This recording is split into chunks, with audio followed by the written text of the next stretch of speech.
Hello everyone, नमस्ते। क्या हाल चाल है? तो मैं राहुल सचवानी फिर से आप सभी लोगों का स्वागत करता हूं अपने इस प्यारे, बहुत दुलारे प्लेटफॉर्म लर्न एंड शेयर पर, जहां पर हम लोग ना वन शॉट सीरीज चलाए हैं और 10th के स्टूडेंट्स के लिए स्पेशली जो है एक एक लेक्चर में पूरे पूरे चैप्टर्स को खत्म कर रहे हैं, ताकि आप लोग लास्ट में जो एग्जाम टाइम है उस टाइम पर एक दिन में बैठ करके अगर 15 घंटे पढ़ लो तो पूरी किताब पढ़ लो। ठीक है, तो मजा आने वाला है। आ जाओ जल्दी से इस वन शॉट अध्याय 6 जय प्रक्रम के शुरू करते हैं हम लोग और खत्म करते हैं इसे एक ही लेक्चर में। तो सबसे पहला जो टॉपिक हम लोग यहां पर पढ़ने वाले हैं वो क्या है कि भैया जय प्रक्रम की परिभाषा क्या होती है।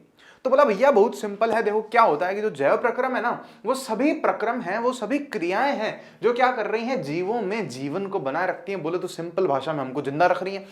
सांस ले रहे हैं, है ना, अंदर खाना पच रहा है, हमारा अंदर दिल धड़क रहा है, खून जा रहा है पूरे शरीर में, ये सब क्या है, जय प्रक्रम है। तो सिंपल सी बात है, यही लिखा है। और ये जो प्रक्रियाएं है ना, ये अनुरक्षण के लिए आवश्यक है। अनुरक्षण का मतलब होता है मेंटेनेंस। भाई शरीर में कहीं गिर गए, चोट लग गई, तो उधर वो खून निकलेगा, उधर से चोट, उसको बनाना पड़ेगा, ठीक ठाक करना पड़ेगा। बड़े हो रहे हैं तो मेंटेनेंस जो रखना है ना सारे अंगों का, वो कहलाता है अनुरक्षण। बहुत सिंपल है। तो कह रहे हैं ये प्रक्रम या अनुरक्षण जय प्रक्रम कहलाते हैं, या इनको क्या कहते हैं हम लोग, अनुरक्षण प्रक्रम भी कहते हैं जय प्रक्रम को। बढ़ रहे हैं आगे नेक्स्ट। तो नेक्स्ट हम लोग कह रहे हैं ये प्रक्रम कौन से हैं। बोले भैया सा श्वसन होता है, उत्सर्जन होता है, और देखो हमारे पास में कौन से हैं, पाचन है, या जिसको पोषण कह के पढ़ने वाले हैं, वृद्धि है, कोई अगर बड़ा हो रहा है इंसान, फिर संवहन है, जैसे हमारे शरीर में खून चल रहा है, पेड़ पौधों में पानी चल रहा है, ऊपर खाना इधर उधर जा रहा है, तो वो हो गया। जनन क्या है, बच्चे पैदा कर रहे हैं। गति भाई साहब चल रहे हैं, या दूसरे तरह की गति भी हम लोग यहाँ पर समझ सकते हैं। इसको मैंने आपको याद करवाने के लिए मेन लेक्चर्स में एक शब्द बताया था, जो कि क्या था, मिसेज नर्ग, NERG। क्या मतलब था, M से था मूवमेंट, मतलब क्या, मोशन, गति होना, जैसे हाथ पैर भी चल रहे हैं, तो ये भी क्या है, एक तरह से जय प्रक्रम है। R क्या है, रेस्पिरेशन, ये पूरा अंदर की प्रक्रिया समझेंगे हम लोग श्वसन की, तो श्वसन भी एक जय प्रक्रम है। S से क्या है, सेंसिटिविटी, या जिसको हम लोग बोलते हैं संवेदनशीलता।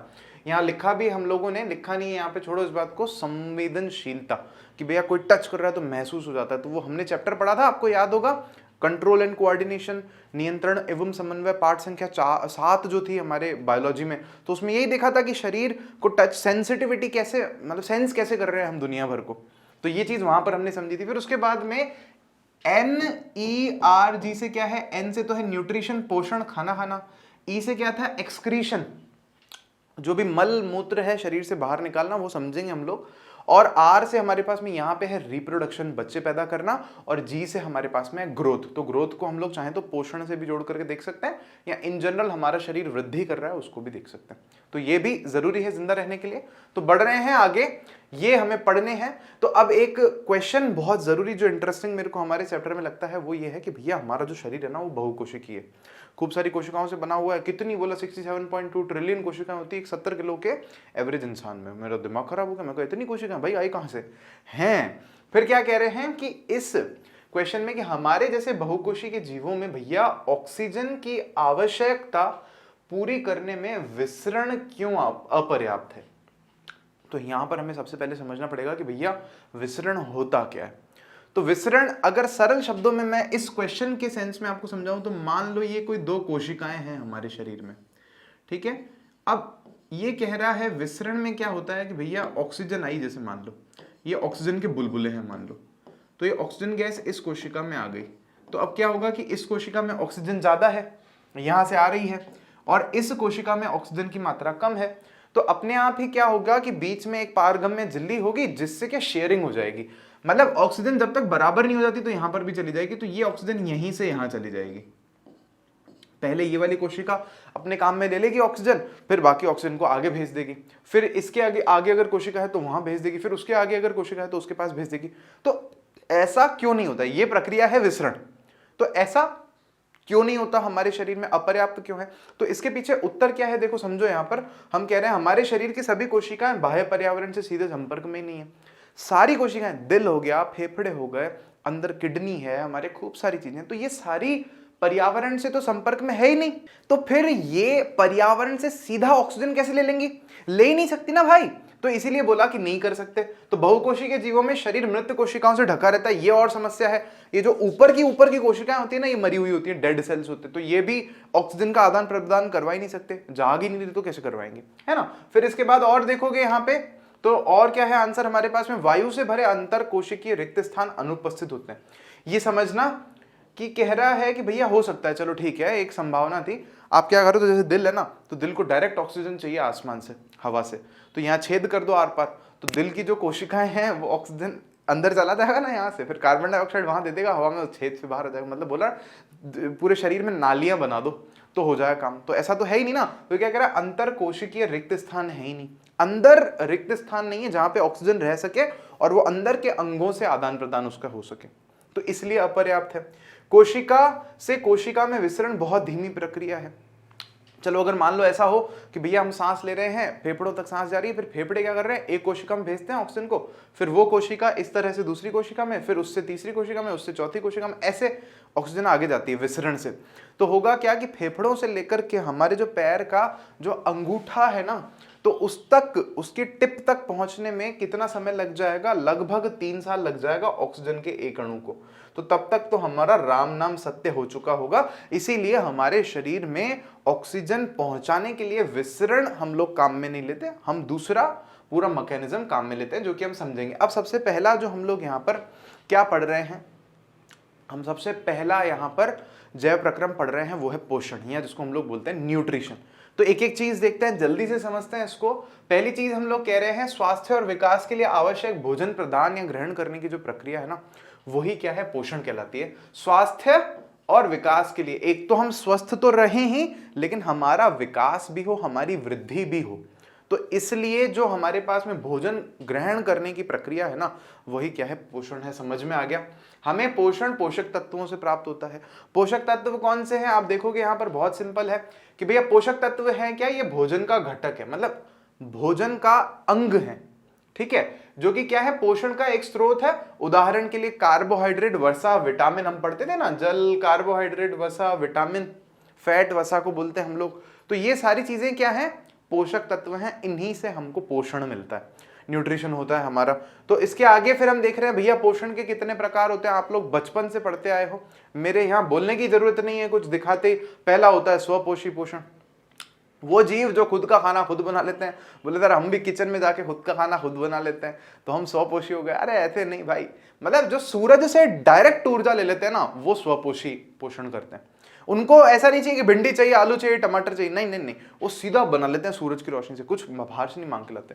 तो ये क्या होता है, कौन से हरे पौधे हैं, कुछ एक प्रोटिस्ट होते हैं, प्रोटिस्टा जगत के सदस्य होते हैं, और बहुत सारे बैक्टीरिया। तो ये क्या करते हैं, बाहर से प्राप्त जो इनको ऊर्जा मिलती है ना, उसी की सहायता से अकार्बनिक कच्ची सामग्री से, अकार्बनिक कच्ची सामग्री क्या क्या काम में लेते हैं, ये कार्बन डाइऑक्साइड काम में ले लेते हैं, पानी काम में ले लेते हैं, सूरज की ऊर्जा काम में लेते हैं, खाना बना देते हैं। गजब, अकार्बनिक कच्ची सामग्री से भोजन बना लेते हैं सूरज की ऊर्जा से। ऐसे जीव स्वपोषी जीव कहलाते हैं। और पोषण की है जो विधि है, ये क्या कहलाती है, स्वपोषी पोषण कहलाती है। बोलो आज के आनंद की जय। तो यहाँ पर आप देख लो, ये तो बात हो रही थी खाने की, हमारे पोषक तत्व सारे हैं, रोटी में थाली पूरी है, इसमें सब कुछ है, ठीक है। इसमें पालक पनीर की सब्जी भी है, दाल भी है, और इसमें और मेरे को लाल मिर्च भी दिख रही है, दही भी दिख रहा है यहाँ पे, मस्त है, जो भी है मस्त है। छोड़ो, अभी ज्यादा बात नहीं करते, ज्यादा बात करेंगे मुंह में ज्यादा पानी आएगा। केला तो तुम खाते ही हो। ये पेड़ पौधे हैं, ये कुछ एक बैक्टीरिया हैं, और ये एक प्रोक्लोरोकोकस है जो पानी में मिलता है, बैक्टीरिया है समुद्र में मिलने वाला। ये भी क्या करता है, सूरज से सीधा ही ऊर्जा लेकर के अपना खाना बना लेता है, और साथ ही साथ ऑक्सीजन भी बनाता है। और ये भी हमारे पास में कुछ प्रोटिस्ट का उदाहरण है। बढ़ रहे हैं आगे। दूसरा जो हमारे पास में प्रकार है पोषण का, वो है भाई साहब विषम पोषी पोषण, या इसको हम लोग बोलते हैं परपोषी पोषण भी इसको बोल सकते हैं।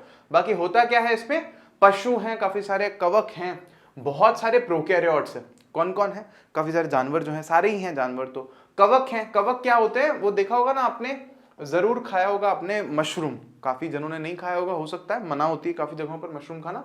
और सारे बहुत सारे प्रोकैरियोट्स। और प्रोकैरियोट्स क्या होते हैं, यूकैरियोट्स और प्रोकैरियोट्स दो तरह की जीव हैं, विभाजन किया हुआ है, तो वो थोड़ा सा आप देख लेना। बट ये है कि ना प्रोकैरियोट्स जो है ना थोड़े से कम एडवांस होते हैं, थोड़े से पुराने होते हैं। तो क्या कह रहे हैं हम लोग यहाँ पे, ये अपना भोजन स्वयं संश्लेषित नहीं कर पाते भैया। देखो खुद का खाना खुद नहीं बनाते, चाहिए होता है। जैसे हम लोग हैं ना, तो हम जब तक लौकी लाएंगे नहीं घर पे तो उसको काट के सब्जी नहीं बना सकते, खाएंगे क्या? तो ये वाली बात है, हम सीधा सूरज से नहीं बना पाते। तो इसीलिए ऐसे जो जीव हैं उनके पोषण को हम लोग क्या कहते हैं, विषमपोषी पोषण कहते हैं, और पोषण की है प्रक्रिया विषमपोषी पोषण कहलाती है। ठीक है, और ये क्या करते हैं, बाहर से बना बनाया खाना ग्रहण करते हैं, खटाखट खटाखट खटाखट। सिंपल है, उदाहरण क्या है हमारे पास में, ये बेचारा डॉगी और ये मैं आपका प्यारा बड़ा भाई मित्र जो आप समझे, और यहाँ पर ये है मशरूम, ये भी कैसा है, विषमपोषी पोषण में आता है। और ये हमारी चूं चूं करने वाली चिड़िया प्यारी सी, ये भी विषमपोषी पोषण में ही आती है। पेड़ पौधों में पोषण की बात कर रहे हैं अब हम लोग सबसे पहले। तो क्या बात कर रहे हैं हम लोग यहाँ पर, पेड़ पौधों में पोषण कैसे होता है, तो भैया कह रहे हैं स्वपोषी पोषण होता है। ठीक है, वेरी गुड। तो इसमें हम लोग कह रहे हैं, देखो स्वपोषी पोषण किस माध्यम से होता है, तो हम कह रहे हैं प्रकाश संश्लेषण के माध्यम से होता है। पेड़ पौधों में स्वपोषी पोषण, खुद का खाना खुद कैसे बनाते हैं, प्रकाश संश्लेषण से बनाते हैं। फिर इसके बाद हम क्या पढ़ेंगे, जब पेड़ पौधों में पोषण पढ़ लेंगे तो हम जीवों में पोषण पढ़ेंगे, मनुष्यों में पोषण पढ़ेंगे। फिर उसके बाद हम लोग क्या पढ़ेंगे, तो फिर हम श्वसन पर चलेंगे। श्वसन के बाद हम लोग क्या पढ़ेंगे, दिल धक धक करने लगा, हम पढ़ेंगे मानव परिवहन संचरण, मानव परिवहन तंत्र के बारे में पढ़ेंगे। फिर वो जब पढ़ लेंगे तो क्या पढ़ेंगे कि कैसे सुसु आई है इस दुनिया में, मतलब सुसु कैसे बनती है हमारे शरीर में, मतलब कहने का मतलब है कि कैसे यूरिन फॉर्मेशन होता है या उत्सर्जन तंत्र काम करता है, किडनी विडनी कहाँ पर है, वो पढ़ करके इस चैप्टर को खत्म करेंगे। और बीच में पेड़ पौधों के बारे में पढ़ते रहेंगे। तो ये एक चीज समझी हमने। फिर उसके बाद हम लोग कह रहे हैं यहाँ पे नेक्स्ट है, प्रकाश संश्लेषण में प्रकाश ऊर्जा की सहायता से अकार्बनिक पदार्थों से कार्बनिक पदार्थ का निर्माण होता है। क्या होता है, देखो प्रकाश संश्लेषण के माध्यम से जो पेड़ पौधे हैं वो खुद का खाना खुद बनाते हैं, हम सालों से पढ़ रहे हैं। इसमें होता क्या है, प्रकाश संश्लेषण में पौधे प्रकाश की ऊर्जा लेते हैं और क्या करते हैं, अकार्बनिक पदार्थों की सहायता से कार्बनिक पदार्थों का निर्माण करते हैं। कार्बन डाइऑक्साइड और पानी की सहायता से क्या करते हैं, ग्लूकोज बना लेते हैं। तो अकार्बनिक पदार्थ लिया और कार्बनिक पदार्थ बना दिया इन्होंने। बहुत सिंपल है। यहाँ पर देखो, जो कार्बोहाइड्रेट पेड़ पौधों में पादपों में तुरंत काम में नहीं आते, जो कार्बोहाइड्रेट बन रहे हैं, जो ग्लूकोज बन रहा है, जो उसके उस वक्त काम आ गया ठीक है, जो काम नहीं आया ना, तो पादप क्या करता है, उसको मंड या स्टार्च के रूप में संचित कर लेता है। ये यहां पर अभी मैं आपको रिएक्शन भी दिखाने वाला हूं, बट एक पॉइंट और देख लेते हैं। क्या है ये पॉइंट, हमारे शरीर में भी भोजन से निर्मित ऊर्जा का कुछ अंश ग्लाइकोजन के रूप में संचित कर लिया जाता है। मतलब हम भी खाना वाना खाते हैं, ऊर्जा मिलती है, तो जो ऊर्जा काम में आ गई, मैंने बोल लिया, मैंने ऐसे डांस कर लिया यहाँ पे तुम्हारे सामने, वो हो गई, वो तो खत्म हो गई। लेकिन जो ऊर्जा काम में नहीं आई, मैंने खाना ज्यादा खा लिया था, काम में नहीं आई, तो वो किस रूप में स्टोर हो जाती है, ग्लाइकोजन के रूप में, क्योंकि जब बाद में मेरे को जरूरत पड़ेगी उस ऊर्जा की, तो मैं फिर उस ऊर्जा को काम में ले लूंगा। समझ में आ रही बात। पेड़ पौधे किस में स्टोर करते हैं, मंड के रूप में, हम लोग किस में करते हैं, ग्लाइकोजन के रूप में। बहुत सिंपल है। तो नेक्स्ट देखोगे यहाँ पे, इस पेड़ को देखने के बाद में, बड़ा सुंदर सा पेड़ है, ऐसे पेड़ खूब सारे लगाने चाहिए हमको। तो यहाँ पर हम लोग कह रहे हैं, पादपों में अपना भोजन बनाने के लिए निम्न सामग्री की आवश्यकता होती है। क्या क्या सामग्री चाहिए, देखो सबसे पहला है क्लोरोफिल, पौधों की पत्तियों में पाया जाने वाला एक हरा वर्णक, क्लोरोफिल चाहिए होता है सबसे पहले तो क्लोरोफिल कहाँ है, ये रहा। फिर क्या है हमारे पास में, H2O है, पानी ये रहा, पानी के बिना तो हमारा जीवन ही अधूरा है, तो पानी पादपों को भी चाहिए होता है अपना खाना बनाने के लिए। फिर है प्रकाश, सूरज ऊर्जा, तो ये सूरज ऊर्जा ये रही। इसके अलावा अगर ये वाला प्रकाश नहीं हो तो मान लो एक बार के लिए अगर आप कोई बल्ब भी लगा दोगे ना, तो उससे भी आपका काम हो जाएगा। ठीक है, एक ही बात है। फिर उसके बाद में आप देखो, CO2 हमें चाहिए, CO2 ये रही, कार्बन डाइऑक्साइड गैस, और फिर पोषक तत्व और खनिज चाहिए जो पादप को जड़ों से मिलते हैं। इंटरेस्टिंग बात क्या है कि ये मैंने तो यहाँ दिखा दिया कि पोषक तत्व ये हैं, लेकिन ये तो खुद ही पादप है। हमें पोषक तत्व इनके लिए क्या होता है, जैसे काफी सारे सॉल्ट्स या जो लवण होते हैं वो जमीन में होते हैं, मिट्टी के साथ में होते हैं, वो इनको चाहिए होते हैं। तो ये चीजें उनको जमीन से, मिट्टी से मिल जाती है। मैक्रो एंड माइक्रो न्यूट्रिएंट्स का एक टॉपिक 9वीं कक्षा में हम लोग पढ़ चुके हैं, अंतिम चैप्टर्स में आता है, 14वें चैप्टर में आता है। तो वहां पे ऐसे हमने काफी सारे लवणों की बात की थी। ठीक है, बढ़ रहे हैं आगे।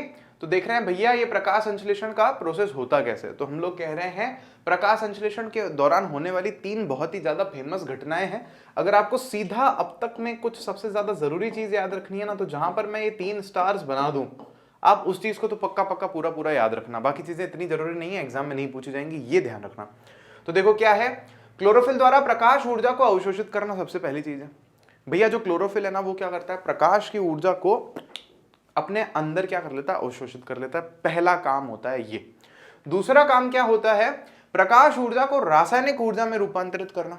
अभी आ गई ना प्रकाश ऊर्जा आ गई, तो इसको क्या करना है भैया, रासायनिक ऊर्जा में इसको परिवर्तित करो, रासायनिक ऊर्जा में इसको क्या करो, रूपांतरित करो, कन्वर्ट कर दो केमिकल एनर्जी में इसको, वो करना। और फिर जब ये एनर्जी अंदर आ गई ना, तो इससे क्या करना है कि पानी आया था अंदर, जड़ों से पानी आया था ऊपर, तो वो जो H2O है ना पानी का सूत्र, उसको तोड़ दो, हाइड्रोजन को अलग कर दो और ऑक्सीजन को अलग कर दो।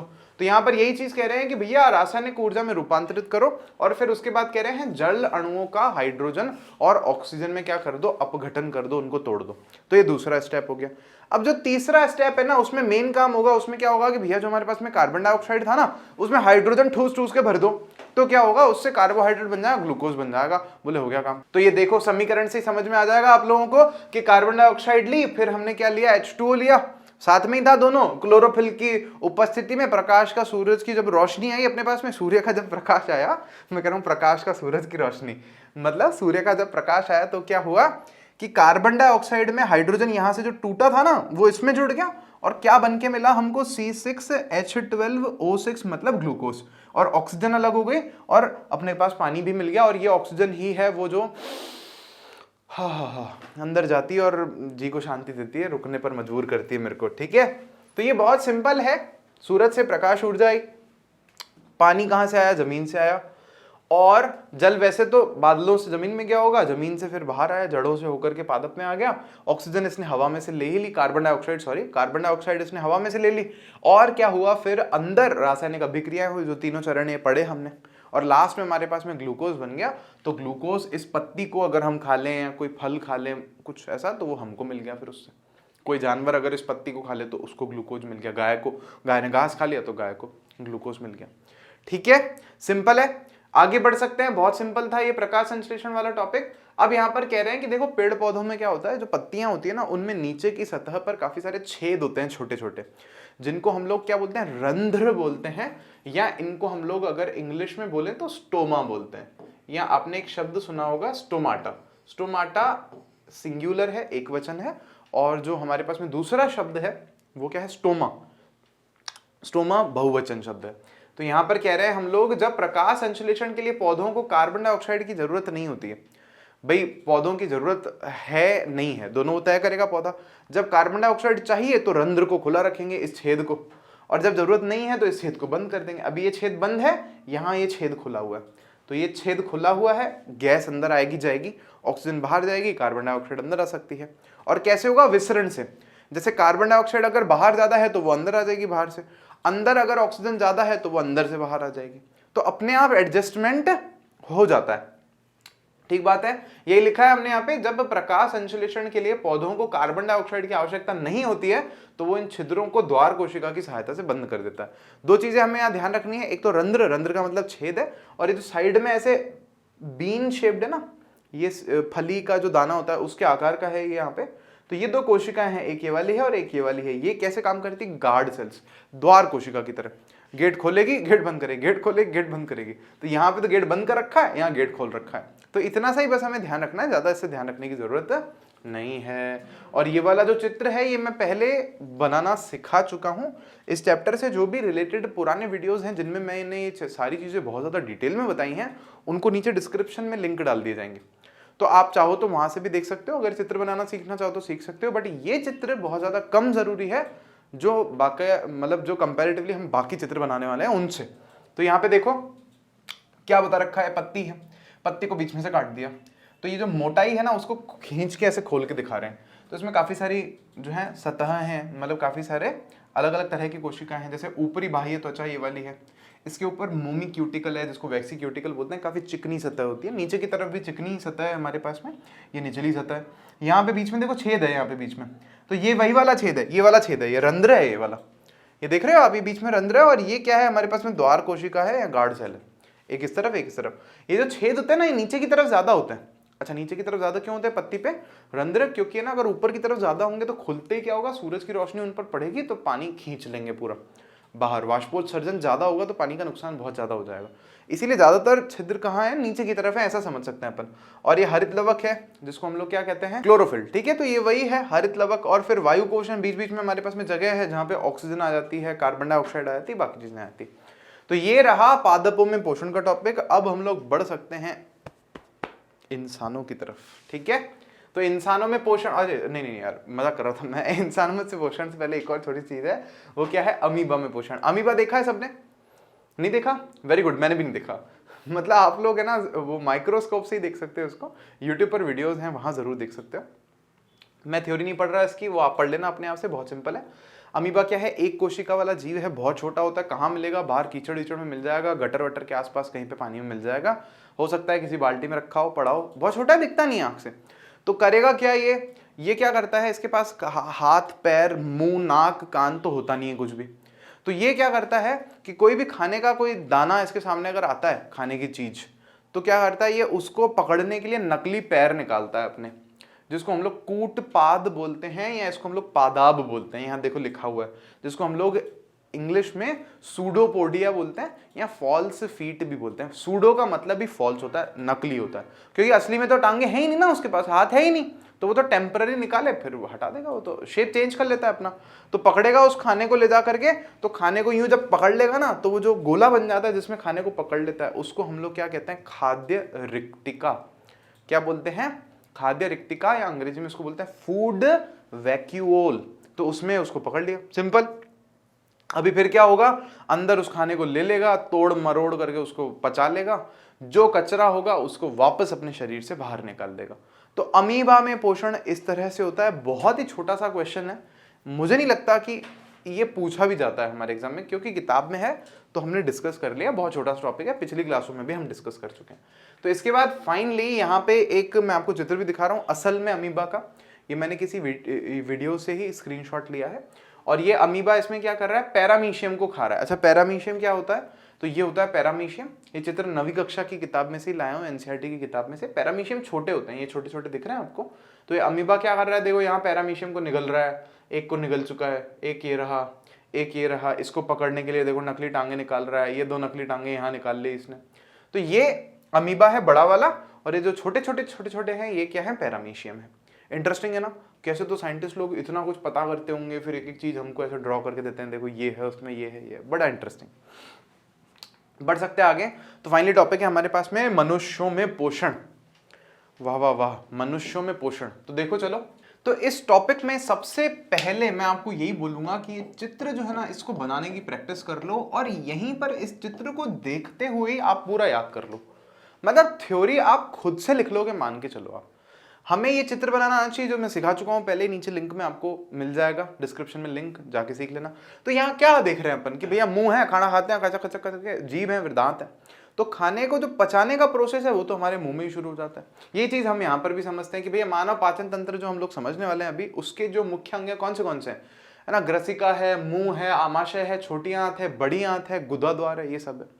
ठीक है। अच्छा, फिर क्या हो रहा है यहाँ पे देखो, पाचन तंत्र की कार्यप्रणाली में भोजन का पाचन मुंह में शुरू होता है। सबसे पहला पॉइंट ये क्यों हो जाता है मुंह में शुरू, कि भैया ये जो लार आ रही है ना, ये जो थूक आ रही है, इसमें एंजाइम है, वो यहीं पे भोजन को पचाना शुरू कर देता है। तो देखते हैं क्या क्या है, क्या क्या नहीं है। तो सबसे पहला काम क्या होता है, दांत भोजन के छोटे छोटे छोटे छोटे छोटे छोटे छोटे टुकड़े कर रहे हैं।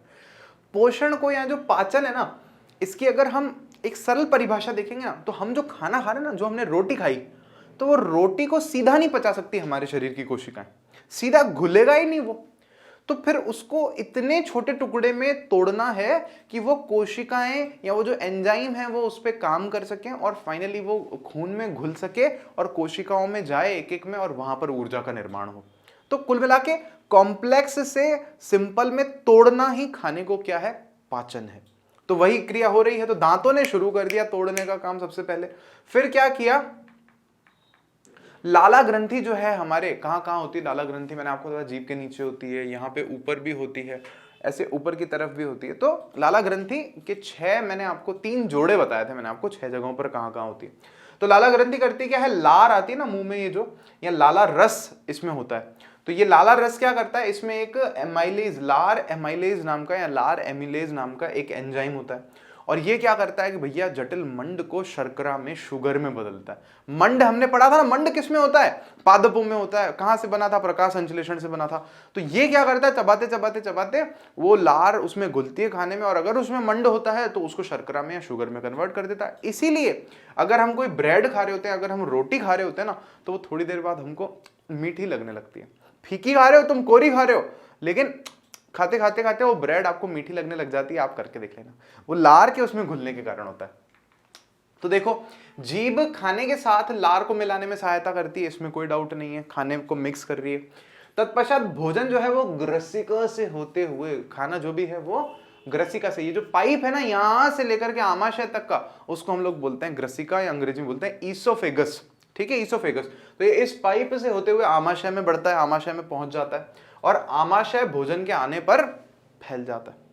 जो हमारा आमाशय है वो कमाल का अंग बना हुआ है, आप देखते हो ना, खाना खाने के बाद हमारा पेट यूं हो जाता है एकदम ऐसे सेठ जी की तरह, तो वो आमाशय फूल जाता है ऐसे, तो इसलिए होता है वो। ठीक है, बढ़िया, इलास्टिक ऑर्गन है आमाशय। आमाशय को हम लोग अंग्रेजी में कहते हैं स्टमक। ठीक है, और बेली जो शब्द है वो इस पेट के लिए यूज में होता है। देखो चलो, तो आमाशय की भित्ति में 3 बेलनाकार जठर ग्रंथियां होती हैं। आमाशय की जो दीवारें हैं ना, उसमें कुछ एक ग्रंथियां होती है, और उन ग्रंथियों की आकृति कैसी होती है, बेलन की जैसी, दीवारों के अंदर ही होती है। कितनी होती है, 3 होती हैं। ठीक है, सिंपल है। तो इनमें से ना जठर रस निकलता है, ये देखो क्या निकलता है, इनमें से जठर रस आमाशय की दीवारों में से। और इस जठर रस में 3 बहुत काम की चीजें होती है, मेन चीजें। वो क्या है, एक तो है हाइड्रोक्लोरिक अम्ल, या इसको हम लोग HCl एसिड बोलते हैं।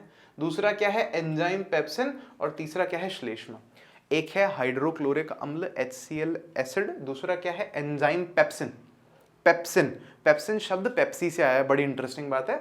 और श्लेष्मा मौजूद है, श्लेष्मा को हम लोग म्यूकस बोलते हैं, और पेप्सिन को इंग्लिश में पेप्सिन ही बोलते हैं, और हाइड्रोक्लोरिक अम्ल को इंग्लिश में हाइड्रोक्लोरिक एसिड बोलते हैं। बहुत सिंपल है। तो इन तीनों का हमें काम ध्यान रखना है। ये रहा हमारा आमाशय, स्टमक साइड में बना रखा है। तो देखो, सबसे मेन जो हीरो है हमारा वो पेप्सिन है, जो सबसे जरूरी काम होता है वो पेप्सिन का होता है। पेप्सिन क्या करता है, प्रोटीन को तोड़ने लग जाता है, प्रोटीन के पाचन करने का काम करता है ये पेप्सिन। अब पेप्सिन की बस एक जो शर्त होती है ना, वो ये होती है कि मैं काम तभी करूंगा जब माध्यम कैसा होगा, अम्लीय होगा, एसिडिक होगा। तो इसीलिए जो HCl अम्ल है वो माध्यम को कैसा बना देता है, अम्लीय बना देता है, पेप्सिन अपना काम चालू कर देता है। सिंपल है, कोई दिक्कत नहीं है।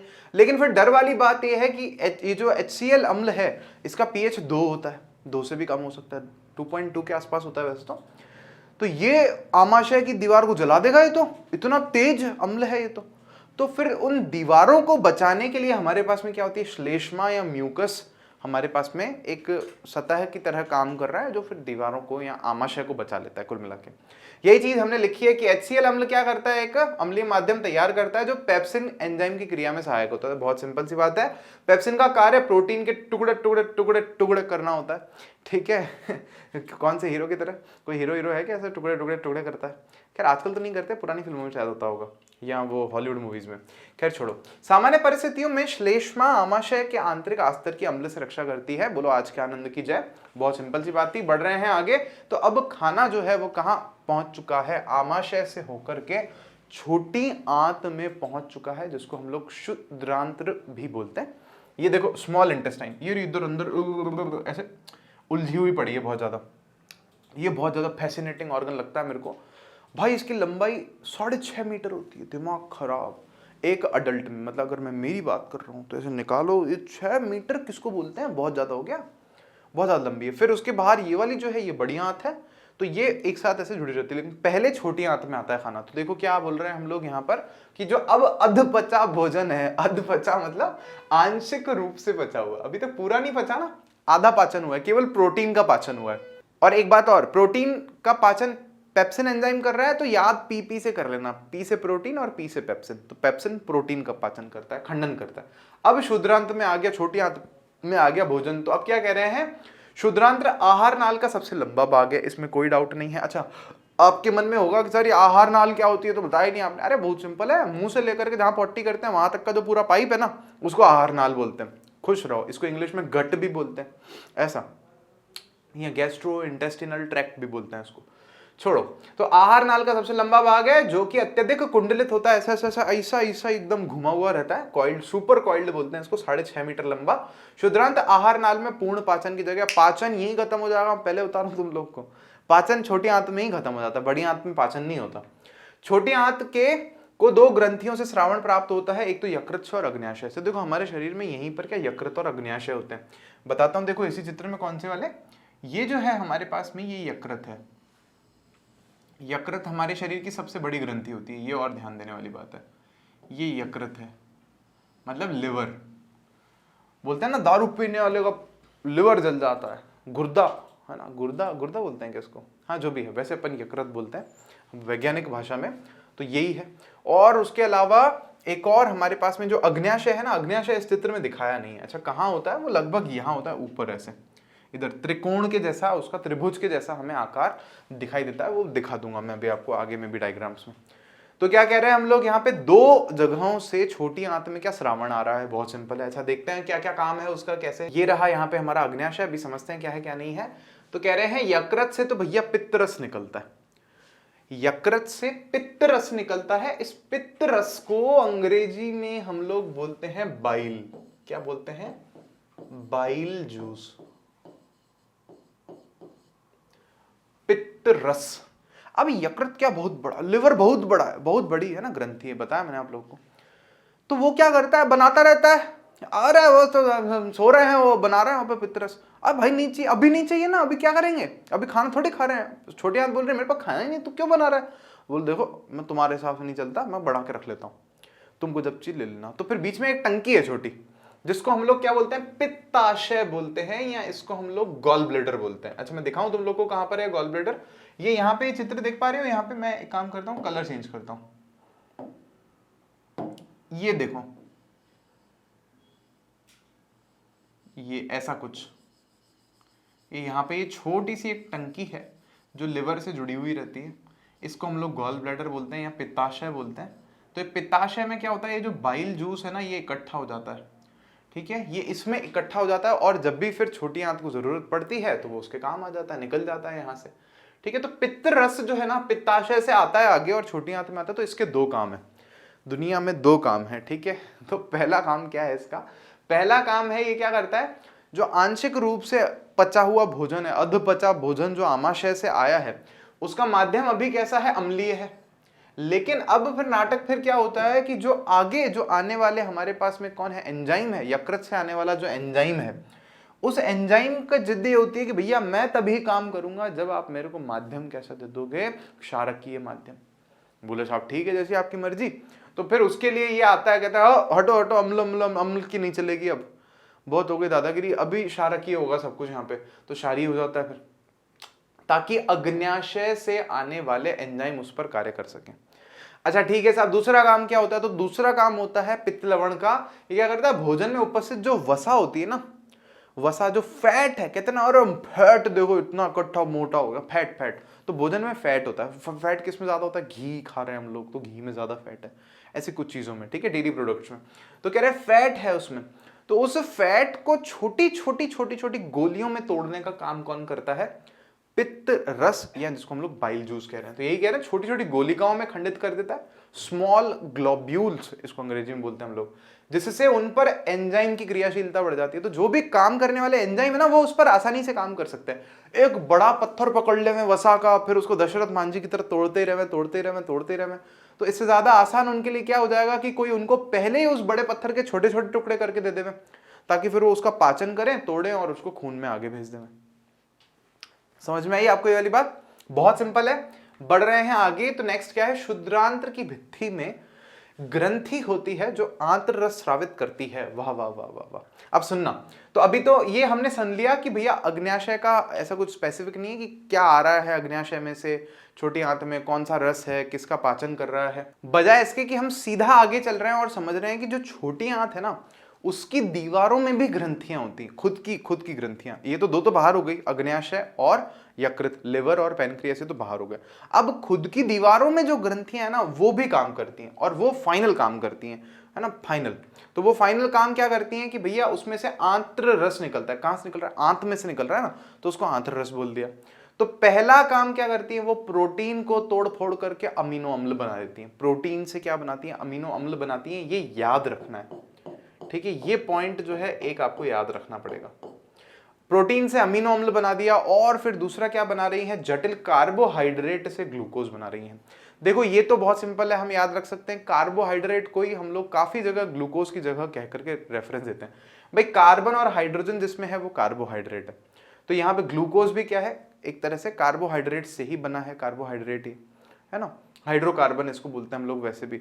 तो फाइनली कार्बोहाइड्रेट जो भी हैं जटिल, उनसे फाइनल सिंपल स्ट्रक्चर बना देते हैं जिसको हम लोग क्या कह रहे हैं, ग्लूकोज, 6 कार्बन के परमाणुओं वाला, बहुत सिंपल है। और तीसरे काम में क्या करते हैं, वसा को फाइनली तोड़ फोड़ करके वसा अम्ल बना देती है, फैटी एसिड जिसको बोलते हैं हम लोग, और ये ग्लिसरॉल में परिवर्तित कर देते हैं, ग्लिसरॉल। ठीक है, ये दो चीजें वसा से बनाई जाती हैं। तो यहां पर आते आते बस पाचन का काम यही खत्म हो जाता है। देखो आप यहां पर, तो हम यहाँ पाचन का काम खत्म हो गया, अब अवशोषण पर पहुंच गए, तोड़ने फोड़ने का सारा काम खत्म, वो छोटे छोटे हो गए। अब ये सारे जो बन गए ना, इनको उठाओ और खून में डाल दो ताकि ये शरीर की एक एक कोशिका तक पहुंच जाए खून के साथ में। तो इस प्रोसेस को हम लोग क्या कहते हैं, अवशोषण कह रहे हैं यहाँ पर। तो क्या होता है, जो छोटी आंत होती है ना, उसकी दीवारों पर ऐसे अंगुली जैसे प्रवर्ध होते हैं, खूब सारे, लाखों करोड़ों प्रवर्ध होते हैं ऐसे, पूरी पूरी चारों तरफ पाइप है ना, छोटी आंत तो पाइप है, तो उस पाइप में चारों तरफ ऐसे खूब सारे अंगुली जैसे प्रवर्ध होते हैं। अच्छा ठीक है, इनको हम लोग क्या कहते हैं, दीर्घ रोम बोलते हैं, या इंग्लिश में हम इनको विलाय या विली बोलते हैं। विलस एक को, विलाय ज्यादा को बोलते हैं। ठीक है, ऐसा लिख दिया हमने। ये अवशोषण के लिए सतही क्षेत्रफल बढ़ा देते हैं। होता क्या है कि इनके अंदर ना, ये देखो आप यहाँ पे नीले रंग की और लाल रंग की इसमें पाइप आ रहे हैं, तो वो पाइप असल में नीले और लाल है क्या, रुधिर वाहिकाएं हैं, खून को ले जाने वाले पाइप हैं। तो क्या होगा, यहां से जो भी खाना आ रहा है ना, तो जैसे मान लो इनके चारों तरफ जम जाएगा, जैसे यहाँ यहाँ यहाँ यहाँ यहाँ यहाँ यहाँ ऐसे ऐसे, इस पूरे पे, फिर इस पूरे पे, फिर इस पूरे पे। मैं तो जल्दी जल्दी बना रहा हूं, मैं बना नहीं पा रहा। तो वो पूरे के चारों तरफ से जो अंगुली जैसे प्रवर्ध है, सबसे अंदर खून वाले पाइप में चला जाएगा और खून के साथ बह करके आगे चला जाएगा। तो ये अवशोषण का प्रक्रम है। इससे क्या होगा, सतह का क्षेत्रफल बढ़ गया ना, तो ज्यादा एक साथ जो है पचा हुआ जो भोजन है वो जल्दी उसमें खून में जा पा रहा है। दीर्घरोम में रुधिर वाहिकाओं की बहुतायत होती है जो भोजन को अवशोषित करके शरीर की प्रत्येक कोशिका तक पहुंचाते हैं। वही बात जो मैं आपको समझा रहा हूं। तो ये लैंग्वेज आप अपनी भी लिख सकते हो, कोई दिक्कत नहीं है। ठीक है, नेक्स्ट क्या है, इसके पश्चात आत्मसात करने की प्रक्रिया शुरू होती है। आत्मसात करने की प्रक्रिया मतलब क्या होता है कि जो भोजन आ गया ना आप कोशिकाओं में, तो उससे ऊर्जा लेना, वो क्या है, हमारे पास में आत्मसात करने की प्रक्रिया होती है। और उसके बाद में क्रमशः क्या होती है, बाद में माल त्याग, नहीं मल त्याग, मैंने ये गड़बड़ लिख दिया है, माल त्याग नहीं करते हम लोग मल त्याग करते हैं। ठीक है, आ की मात्रा को काट रहा हूं मैं यहाँ पर, आप लोग थोड़ा सा ध्यान से आगे बढ़े। ऐसे हो सकता है कहीं पे और भी एक आध मात्रा गड़बड़ हो, तो आप लोग संभाल लेना, ठीक है, सही कर लेना उसको। बड़ी आंत में दीर्घरोम की सहायता से जल को अवशोषित कर लिया जाता है। तो बड़ी आंत में अब खाना कहां से, जो मल बचा, जो हमारे काम का नहीं, वो आगे चला जाएगा। छोटी आंत से कहां जाएगा, बड़ी आंत में जाएगा। फिर बड़ी आंत में क्या है, काफी सारे हमारे पास में वापस दीर्घरोम है। तो दीर्घरोम क्या करते हैं, बड़ी आंत में पानी जो ज्यादा है उसको भी अवशोषित कर लेते हैं। भाई काम में आएगा शरीर के पानी, तो पानी ले लेते हैं। फिर जो बचा हुआ कचरा होता है वो अगले दिन हम सुबह जाते हैं 2 नंबर करने, और वहां सब बाहर निकाल आते हैं। सिंपल, उसको प्रोसेस को हम लोग इजेशन बोलते हैं। वहां पर फाइनली हमारा ये पूरा पोषण जो है खत्म होता है 5 स्टेप्स में। तो ये रहा छोटी आंत और बड़ी आंत का चित्र। तो ये छोटी आंत अंदर और ये बड़ी आंत यहाँ पर बाहर हमें दिख रही है। और ये फाइनली मल द्वार, या जिसको हम लोग गुदा द्वार कहते हैं, या इधर रेक्टम है हमारे पास में, मलाशय जिसको हम लोग बोलते हैं। तो वहां से सारा का सारा बाहर हम लोग कचरा निकाल देते हैं। आई होप आपको समझ में आया होगा। बढ़ सकते हैं हम लोग आगे, और अगला जो टॉपिक है वो हमारा बहुत सिंपल सा छोटू सा टॉपिक है जिसको हम लोग बोलते हैं दंत क्षरण, दांत खराब होना।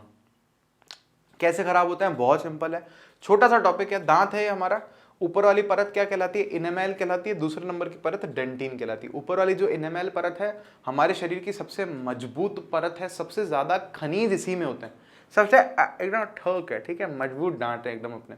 तो क्या होता है, ये इनेमेल की परत भी खराब होती है। कब खराब होती है समझना, अगर हम खा रहे हैं, खाना खाया जा रहा है, फिर क्या होता है कि हम साफ नहीं करते मुंह को।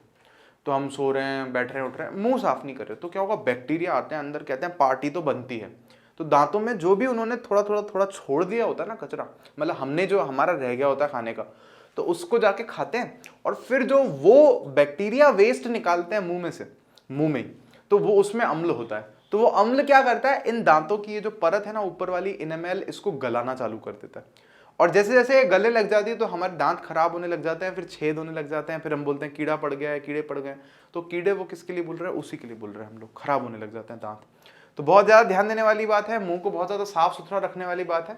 तो कह रहे हैं दंत क्षरण इनेमेल तथा डेंटिन के धीरे धीरे मृदुकरण के कारण होता है। मृदुकरण का मतलब क्या है, उसमें से खनिज की मात्रा कम होते जाना, गलते जाना दांत, सरल भाषा में। तो डेंटिन और इनेमेल खराब होने के कारण दांत पूरे पूरे सड़ने लग जाते हैं।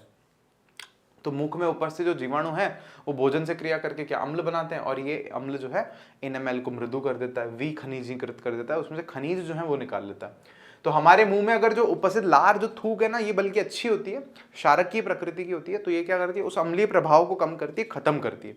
तो हमें पता चलता है कि भैया क्या है, दांत हमारे ठीक रहेंगे उससे। तो थूक बार बार फेंकना भी ठीक नहीं है उस हिसाब से, और इसीलिए हमें मुंह हमारा साफ रखना चाहिए। रात को खा करके अगर हम सो रहे हैं तो हमें ब्रश कर लेना चाहिए। आपको जानकर के हैरानी होगी कि जो इंसान ब्रश कर लेता है ना, मुंह साफ सुथरा रखता है, दिन में 2 बार ब्रश करता है, तो भी उसके मुंह में 100 से भी ज्यादा जातियों के जीवाणु रह सकते हैं, और हो सकता है कि कुछ हजार से लेकर के लाखों जीवाणु भी उसके एक दांत पर मौजूद हों। एक दांत पर आप सोच के देखो कि इन जीवाणुओं का संसार जो है ये कितना छोटा, बहुत छोटा संसार है।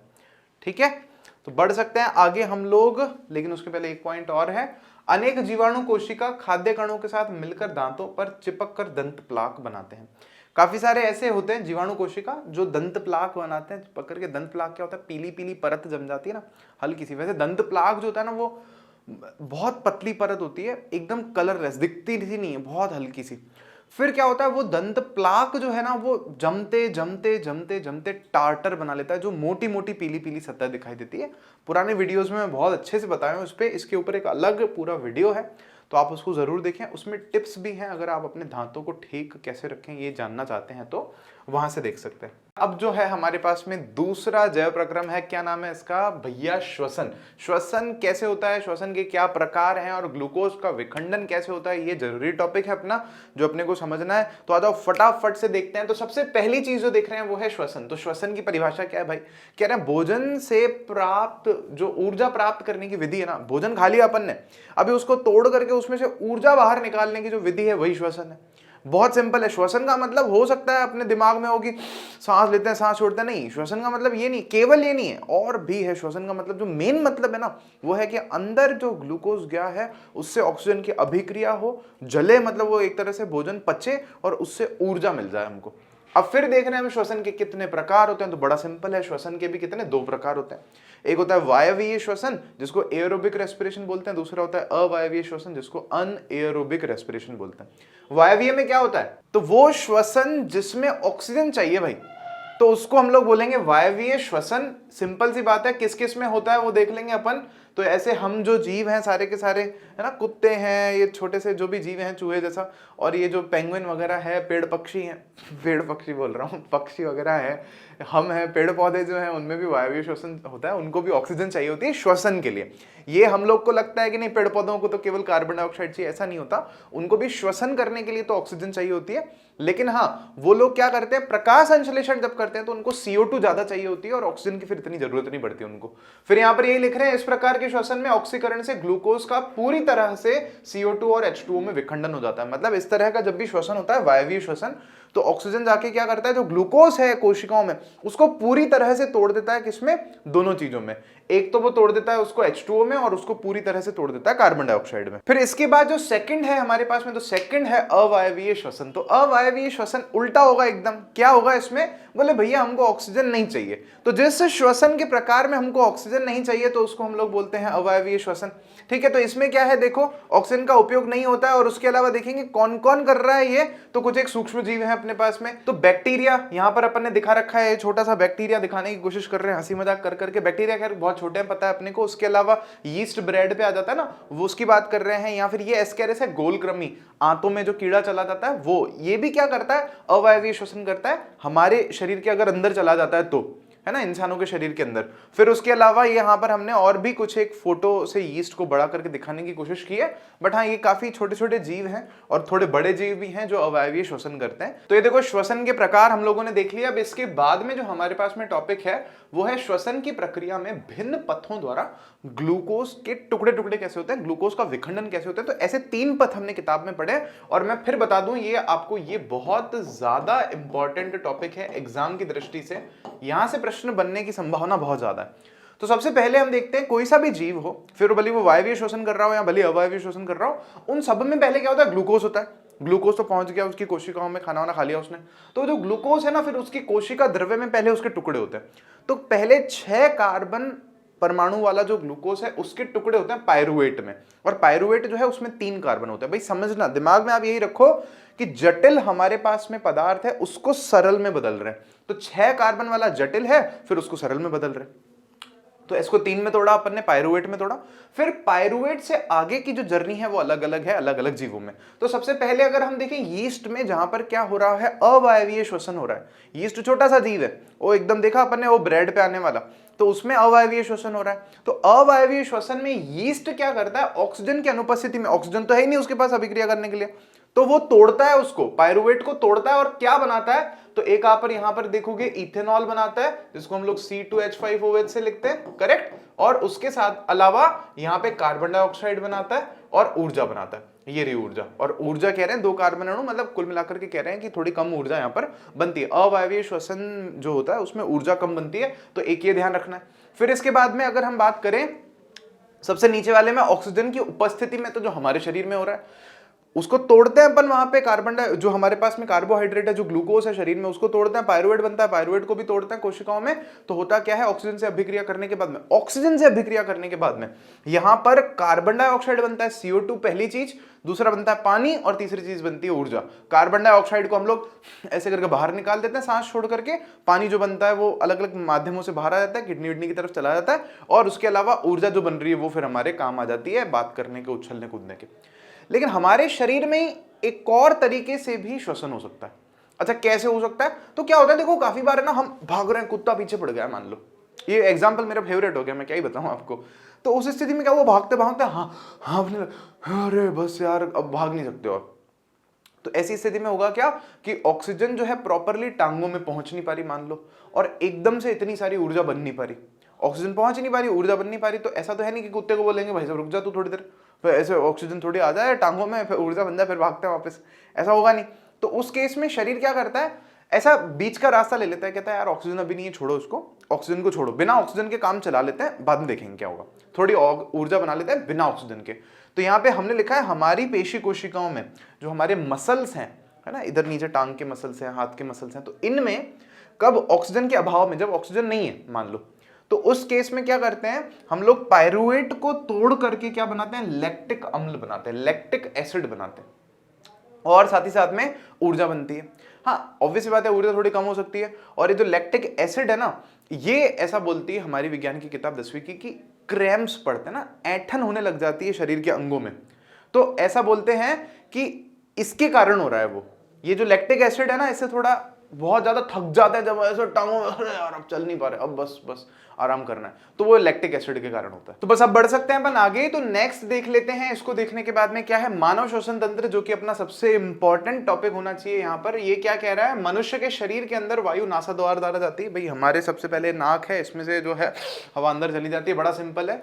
फिर क्या हो रहा है, यहाँ पे नाक में काफी सारे अपने ना महीन बाल है, अपने नाक में अंदर छोटे छोटे से बाल हैं।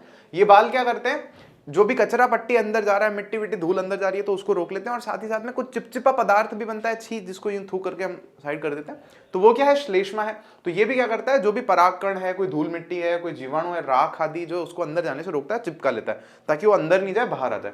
फिर कह रहे हैं नासा द्वार से जो अंदर हवा आ गई है ना, वो आगे जाती है कहाँ, ग्रसनी व कंठ से होते हुए श्वास नली में प्रवेश करती है। यहाँ देखो, ये नाक से घुस गई हवा अंदर गई, तो सबसे पहले आती है ग्रसनी, जिसको फेरिंग्स बोलते हैं हम लोग, ऊपर की तरफ, जो मुंह और नाक के पाइप का कॉमन रास्ता है, ग्रसनी। और फिर उसके बाद में थोड़ा सा और आगे चलती है, और फिर क्या हमारे पास में कंठ है, कंठ को हम लोग लैरिंग्स बोलते हैं, यहाँ पे जहाँ पे मतलब यहाँ हाथ लगा के बोलते हैं तो आवाज आती है। तो इन दोनों से होती हुई हवा आगे जाती है, और आगे जाके श्वास नली में चली जाती है। ये जो नलकी है ना ऊपर, ये जो गोल गोल हड्डी जहाँ पे ऐसा फील होती है, तो वो उसमें चली जाती है हवा। ठीक है, ये चित्र अपने को बुक में दे रखा है, और थोड़ा आगे देखते हैं और कौन सा चित्र है अपने पास में। तो नेक्स्ट हम कह रहे हैं श्वास नली में बाहर की ओर उपास्थि वलय होता है। ये रही भैया हमारी श्वास नली, ये नल की। तो इसमें कह रहे हैं बाहर उपास्थि के वलय होते हैं। देखो एक तो होता है हड्डी और एक होता है उपास्थि। तो उपास्थि क्या है, हड्डी से अलग होती है, थोड़ी सॉफ्ट होती है, थोड़ी फ्लेक्सिबल होती है। तो यहाँ पे ना उपास्थि के वलय ऐसे रिंग लगी हुई है, रिंग्स ऑफ कार्टिलेज इसको बोलते हैं। तो क्या होता है, ये बाहर की तरफ से उस श्वास नली को ऐसे पकड़ करके रखती है, ऐसे पूरी बंद नहीं होती है, रिंग ऐसे रहती है, तो ये ऐसे पकड़ करके रखती है नलकी को। क्योंकि आप सोचो मैंने पूरी हवा अगर बाहर निकाल दें हम ऐसे, तो भी वो पाइप नहीं पिचकता ना, जबकि अगर कोई प्लास्टिक की बोतल है उससे हवा खींच दोगे तो प्लास्टिक पिचक जाएगी, बोतल पिचक जाती है। तो अगर हवा नहीं भी होगी ना इस पाइप में तो वो पिचकेगा नहीं पाइप। क्यों? क्योंकि ये बाहर से उपास्थि के वलय उस पाइप को पकड़ करके रखते हैं सीधा का सीधा।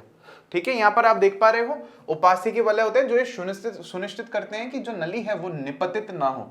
निपतित होने का मतलब है पिचके ना। फिर नेक्स्ट हम कह रहे हैं श्वास नली से होकर वायु श्वसनी के माध्यम से फुफ्फुस में प्रवेश करती है। श्वास नली से गई, फिर आगे ना दो ऐसे श्वसनियां, मतलब आगे जाकर के ये दो पाइप में विभाजित हो जाती है।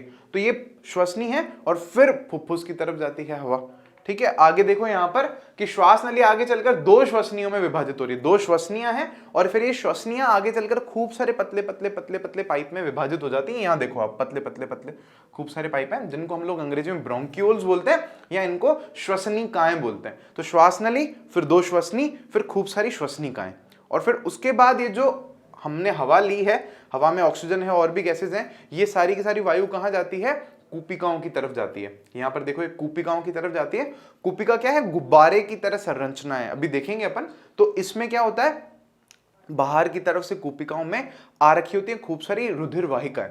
तो वो खून की जो वाहिकाएं हैं, यहां से जो हवा आई है ना, इसमें से ऑक्सीजन को ले जाती है अपने साथ में अंदर पूरे शरीर की तरफ, और जो रुधिर वाहिकाएं खुद के साथ में कार्बन डाइऑक्साइड लाई हैं शरीर से, वो यहां लाके इन कूपिकाओं को दे देती हैं, और फिर वो इसी रास्ते से वो कार्बन डाइऑक्साइड और जो बाकी गैसेस जो काम की नहीं है वो नाक के से फिर होकर के बाहर आ जाते हैं। यहां देखो समझ में आ जाएगा, एक सामान्य फुफ्फुस के जोड़े में लगभग कितनी कूपिकाएं होती है? 300 मिलियन कूपिकाएं होती है, और ये करोड़ में देखो 30 करोड़ संख्या है, तो बहुत ज्यादा संख्या है। आप सोच करके देखो, ये है कूपिकाओं की संरचना, गुब्बारे जैसी संरचना है।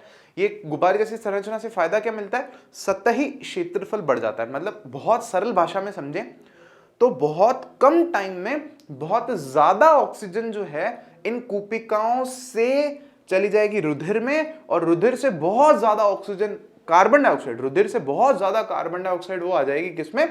हमारे फेफड़ों में, कूपिकाओं में।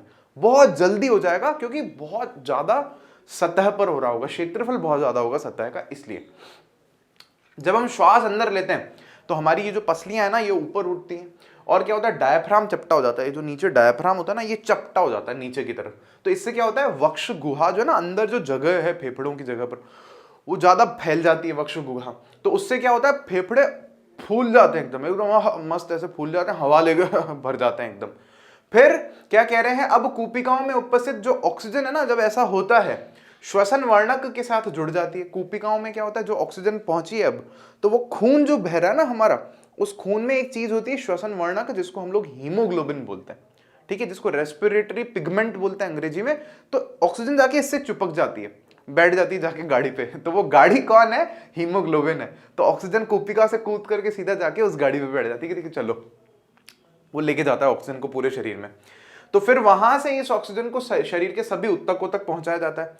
साथ ही साथ शरीर के विभिन्न भागों से लाई गई जो कार्बन डाइऑक्साइड है कूपिकाओं में विस्तृत हो जाती है, और वो जो कार्बन डाइऑक्साइड है वो यूं ही समझो कि उधर से खून में से इधर आ जाती है, उसी गाड़ी पे बैठ करके नहीं आती, क्योंकि कार्बन डाइऑक्साइड है ना पानी में घुली हुई रहती है अच्छे से, तो वो जल में ऐसे घुल करके बहती है हमारे शरीर में ज्यादा मात्रा में।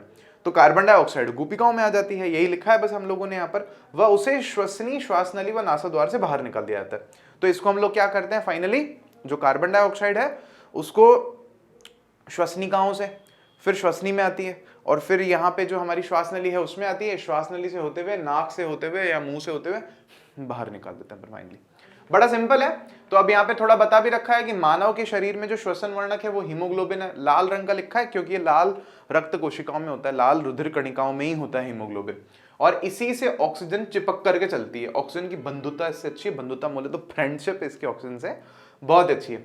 यह वर्णक लाल रुधिर कणिकाओं में उपस्थित होता है। करेक्ट। फिर कह रहे हैं कार्बन डाइऑक्साइड जल में अधिक विलेय है, इसलिए इसका परिवहन हमारे शरीर में विलेय अवस्था में होता है। क्या कह रहे हैं हम लोग यहाँ पर कि जो कार्बन डाइऑक्साइड है ये जल में अच्छे से विलेय, अच्छे से घुल जाती है जल में, इसीलिए कार्बन डाइऑक्साइड जल में घुल करके चलती है हमारे शरीर में। श्वास चक्र के समय जब वायु अंदर और बाहर होती है, फुफ्फुस सदैव वायु का अवशिष्ट आयतन रखता है। मतलब क्या होता है? ऐसा नहीं होता कि जब हम सांस छोड़ते हैं तो सारी वायु बाहर निकाल देते हैं। तो क्या होता है? अंदर थोड़ी सी ना वायु रहती है हमेशा, ऐसे पूरी निकाल भी दोगे ना तो भी रहती है। और उसको हम लोग क्या कहते हैं, अवशिष्ट आयतन कहते हैं। थोड़ा सा रेजिजुअल अमाउंट रहता है हवा का हमारे अंदर। और फिर कह रहे हैं ऑक्सीजन के अवशोषण तथा कार्बन डाइऑक्साइड CO2 के मोचन के लिए पर्याप्त समय मिल जाता है। इस वायु के अवशिष्ट आयतन को थोड़ी सी हवा अंदर रखने को हमेशा से क्या होता है, हम भली सांस लेने में या सांस छोड़ने में अगर थोड़ा टाइम भी लग रहा है ना, तो क्या होगा, अंदर उस हवा से तब तक क्या हो जाएगा, रेस्पिरेशन हो जाएगा, ऑक्सीजन चली जाएगी, कार्बन डाइऑक्साइड आ जाएगी, ऐसा हो जाएगा। करेक्ट। यदि कूपिकाओं की सतह को, ये बड़ा इंटरेस्टिंग फैक्ट है, यूं ही ध्यान रख लेना कि कूपिकाओं को ऐसे गुब्बारों को खोल खोल करके जमीन पर चिपका देना फैला करके, तो 80 मीटर स्क्वायर क्षेत्रफल ढक जाएगा। मतलब ऐसे एक दीवार मान लो जिसका क्षेत्रफल कितना हो, 80 मीटर स्क्वायर, वो पूरी कवर हो जाएगी उससे। तो इतना ज्यादा कूपिकाएं हैं हमारे फेफड़ों में। इंटरेस्टिंग है, बहुत ज्यादा इंटरेस्टिंग है, साइंस बहुत ज्यादा इंटरेस्टिंग है। तो अब यहाँ पे श्वसन में हमारे पास में एक टॉपिक है जो सब इंपॉर्टेंट टॉपिक है, दैट इज ATP। बड़ा मतलब 1 नंबर का क्वेश्चन आप अज्यूम कर सकते हो, इससे एक्सपेक्ट कर सकते हो एग्जाम में, लेकिन इंपॉर्टेंट टॉपिक है। क्या है ATP? क्या होती है? ऊर्जा मुद्रा होती है शरीर की। भाई शरीर में हमने खाना खाया सो गए, ऊर्जा बन रही है, तो वो ऊर्जा काम नहीं आ रही ना उस वक्त, तो फिर उस ऊर्जा को हम स्टोर करके रख लेते हैं इस रूप में, आप यूं समझो, जिसको हम लोग ATP बोलते हैं, और वो शरीर की ऊर्जा मुद्रा है। अब खड़े हुए जब चल रहे हैं तो टांगों ने बोला ऊर्जा चाहिए, हाथों ने बोला ऊर्जा चाहिए, बोल रहे हैं, मुंह ने बोला ऊर्जा चाहिए, तो कोशिकाओं को हमने बोला कि अरे ठीक है, ये ATP के पैकेट पड़े हैं तुम्हारे पास में, ये पैकेट फाड़ लेना, ऊर्जा मिल जाएगी तुमको। सिंपल। तो सबने कहा अरे वाह बढ़िया, पैकेट मिल जाते हैं, हम तो सोते हैं उठते हैं तो पैकेट मिल जाते हैं हमको। तो अब देखो करेंगे कैसे, यहाँ पे इसको समझना पड़ेगा अपने को, ATP साइकिल को मैं आपको यहाँ पे लिख करके समझाता हूँ। वैसे तो ये समीकरण है सिंपल सी, बट होता क्या है हमारे शरीर में, ये जो ATP के पैकेट बन जाते हैं, तो कोई भी कोशिका अगर पानी के साथ मतलब इसकी रिएक्शन करा दे, ATP के अंदर कोशिका के पानी के साथ अभिक्रिया हो जाए, तो क्या बनेगा, एक तो ADP बनेगा, एडिनोसिन डाइफॉस्फेट, और एक फॉस्फेट अलग हो जाएगा और ऊर्जा अलग हो जाएगी।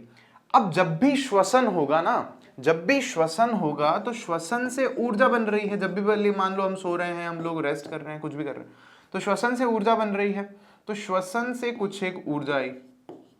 अब वो ऊर्जा क्या करती है, वापस से इस ADP को और इन दोनों को जोड़ देती है। ये ऊर्जा क्या करती है, इन दोनों को जोड़ करके वापस से ATP बना देती है। समझने की कोशिश करो, एक चक्र चलता रहता है हमारे शरीर में।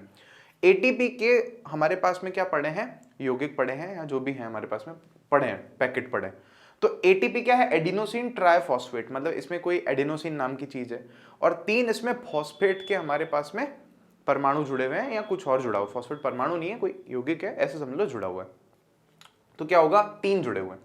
जैसे ही इसकी पानी से अभिक्रिया होगी, ऐसे पानी से अभिक्रिया होगी, तो ADP बन जाएगा और एक फॉस्फेट अलग हो जाएगा, 2 फॉस्फेट हो जाएंगे, एक फॉस्फेट अलग हो जाएगा और ऊर्जा बन जाएगी। अब ये ऊर्जा हम काम में ले लेंगे, भागने के, दौड़ने के, बोलने के, कुछ भी करने के।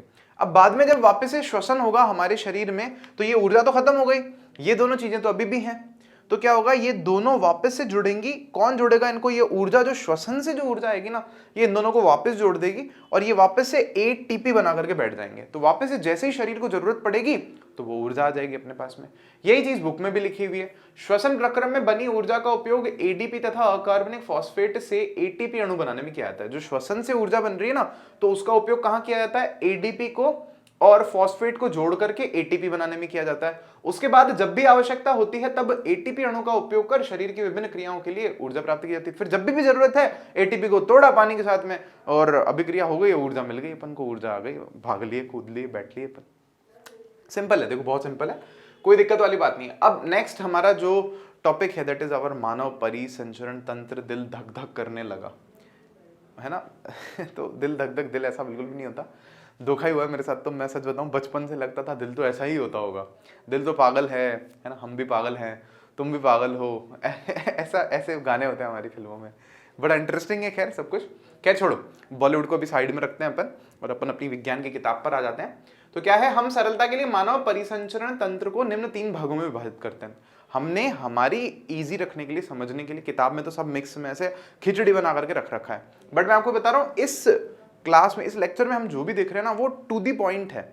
मतलब जितना है उतना ही हमें एग्जाम के पॉइंट ऑफ व्यू से जरूरी है। बाकी अगर एक्स्ट्रा डिटेल में अगर आपको पढ़ना हो तो अपने डिटेल्ड वीडियोस देख लेना। क्या कह रहे हैं यहाँ पे, 3 भाग कौन से हैं, रुधिर वाहिकाएं या नलकियां, नलिकाएं, नलकी नहीं, नलिकाएं, मतलब सरल शब्दों में नलिकाएं। तो रुधिर वाहिकाएं ब्लड वेसल जिनमें से खून बह करके जाता है। फिर है परिसंचरण हेतु माध्यम, खुद खून या खुद कोई और बहने वाली चीज है क्या हमारे शरीर में? हाँ होती है खून के अलावा भी, तो वो मैं बताऊंगा आपको कौन सी है।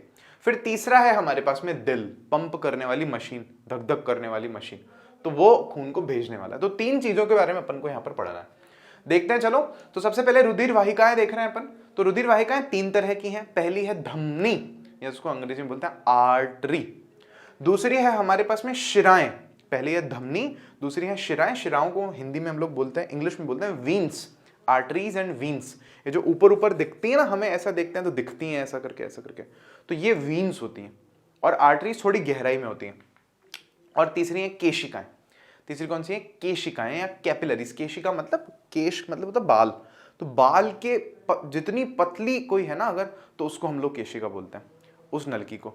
तो अब यहाँ पे सबसे पहले हम धमनी में और शिरा में अंतर देख रहे हैं। ये इंपॉर्टेंट क्वेश्चन है, लेकिन बहुत ज्यादा एग्जाम की दृष्टि से इंपॉर्टेंट नहीं, केवल 1 स्टार में इस पर लगा रहा हूं। थोड़ी सी बातें इनके बारे में आपको ध्यान रखनी है कि जो धमनी है, इसकी सबसे इंटरेस्टिंग बात है कि ये खून को दिल से दूर लेकर के जाती है। धमनी खून को दिल से दूसरे अंगों की तरफ लेके जाती है, दिल से दूर लेकर के जाती है। ये लिखा है रुधिर वाहिकाएं जो रुधिर को हृदय से शरीर के विभिन्न अंगों तक ले जाती हैं। करेक्ट। फिर यहां पर हमने लिखा है कि ये वो रुधिर वाहिकाएं हैं जो क्या करती हैं, रुधिर को दिल की तरफ लेकर के आती हैं, दूसरे अंगों से दिल की तरफ लेकर के आती हैं। विभिन्न अंगों से रुधिर को एकत्रित करके वापस हृदय में लाती हैं, दिल की ओर लेकर के आती हैं। ये पहला फर्क है। दूसरा फर्क ये है कि भैया ये जो धमनियां है ना, ये जैसे दिल से खून निकलता है ना, जोर से निकलता है, बम करके धक को करके। क्यों? क्योंकि यार दूर भेजना ना, टांग में खून भेजना है तो प्रेशर से भेजना पड़ेगा। तो ले जाने वाले पाइप ये हैं, तो प्रेशर ज्यादा है खून का, तो प्रेशर ज्यादा है ना, तो पाइप की दीवार मोटी होनी चाहिए, नहीं तो कच्ची हुई अगर दीवार प्रेशर ज्यादा है तो पाइप भी फट जाएगा ना। तो इसलिए इनकी जो भित्ति है, जो दीवार है, वो कैसी होती है? मोटी होती है और लचीली होती है, ताकि उच्च दाब से जो हमारे पास में खून आ रहा है ना, उसको संभाल सके। जबकि दूसरी तरफ इधर कोई ऐसा कोई दिक्कत नहीं है, टांग से खून आ रहा है, धीरे धीरे आ रहा है, एकदम ऊपर चढ़ के आ रहा है, गुरुत्वाकर्षण के होने के बावजूद ऐसे करके दिल की तरफ आ रहा है खून। तो इसको जरूरत नहीं है ना, इसकी दीवार को मोटा होने की जरूरत नहीं है इतना। तो यहां कह रहे हैं शिराओं की जो भित्तियां हैं, दीवारें हैं, वो धमनियों की तुलना में पतली होती हैं, क्योंकि इनमें प्रवाहित रुधिर का दाब कम होता है। बड़ी सिंपल सी बात है। फिर इसके बाद में नेक्स्ट देखो आप क्या है, अधिकतर जो धमनियां है ना, वो क्या करती हैं? ऑक्सीजनित रुधिर का स्थानांतरण करती हैं। ये बात ध्यान रखनी है कि ज्यादातर मोस्टली जो लगभग सारी धमनियां हैं, कुछ एक को छोड़ करके, वो ऑक्सीजन वाला खून लेकर के चलती हैं। समझो, ध्यान से सुनो वापस से, कि ज्यादातर जो धमनियां हैं वो ऑक्सीजन वाला खून लेकर के चलती हैं। लेकिन यहां पर यह बात है कि कुछ एक जो धमनियां है ना, वो कैसा खून लेकर के जाती हैं? वी ऑक्सीजनित, मतलब कार्बन डाइऑक्साइड वाला खून भी कुछ एक धमनियां लेकर के जाती हैं। और उनमें जो मेन धमनी है, जिसका नाम है फुफ्फुसीय धमनी, जिसको हम लोग पल्मोनरी आर्टरी बोलते हैं, तो वो क्या वी ऑक्सीजनेट खून लेकर के जाती है, मतलब कार्बन डाइऑक्साइड वाला खून लेकर के जाती है। मतलब हमने मन में ऐसा बना रखा है कि ऑक्सीजन वाला खून तो शुद्ध है भाई साहब, और कार्बन डाइऑक्साइड वाला तो शुद्ध नहीं है, अशुद्ध खून। ऐसा कुछ भी नहीं है, दोनों खून ही है, बस वो कार्बन डाइऑक्साइड को शरीर से बाहर निकाल रहे हैं। एक कुछ एक पाइप जो है उसमें वो खून जा रहा है, और कुछ एक पाइप में दूसरा खून जा रहा है, बस इतनी सी बात है। फिर यहां पर हम लोग कह रहे हैं शिराओं में रुधिर को एक ही दिशा में प्रवाहित करवाने के लिए वाल्व लगे होते हैं। ये बात ध्यान रखना। होता क्या है, जैसे नीचे से शरीर से खून वापस आ रहा है दिल की तरफ भाई साहब, अच्छा तो वो खून, अब गुरुत्वाकर्षण है तो नीचे खींच लेगा उस खून को, लेकिन फिर ऐसा ना होना तो उसमें वाल्व लगे हुए होते हैं। उस वाल्व से ये इंश्योर होता है कि जो खून है ना, वो केवल ऊपर की दिशा में चले, एक ही दिशा में चले, वापस पीछे की तरफ ना जाए। तो वो धीरे धीरे आता है हालांकि खून ऊपर की तरफ, लेकिन ये इंश्योर होता है शरीर में कि वो खून वापस पीछे ना जाए। करेक्ट है? यहां पर समझो, तो उसमें वाल्व लगे हुए होते हैं, ये याद रखना है अपने को, ताकि कम दाब से प्रवाहित रुधिर पीछे की तरफ न बहने लगे। और इसके साथ भी वही बात है शिराओं के साथ में, इसके ऑपोजिट, कि जो अधिकतर शिराएं हैं वो वी ऑक्सीजनित रुधिर का प्रवाह करती हैं, लेकिन कुछ एक शिराएं, जैसे कि हम एक नाम लेंगे वापस से यहाँ पर, जैसे यहाँ पर फुफ्फुसीय धमनी है, यहाँ पर फुफ्फुसीय शिरा होती है। तो वो फुफ्फुसीय जो शिरा है, पल्मोनरी जो वीन है, वो कैसा खून लेकर के जाती है? ऑक्सीजन वाला खून लेकर जाती है। नॉर्मली तो ये कैसा खून लेकर के जाती है शिराएं? कार्बन डाइऑक्साइड वाला, लेकिन जो फुफ्फुसीय शिरा है वो कैसा खून लेकर के जाती है, ऑक्सीजन वाला।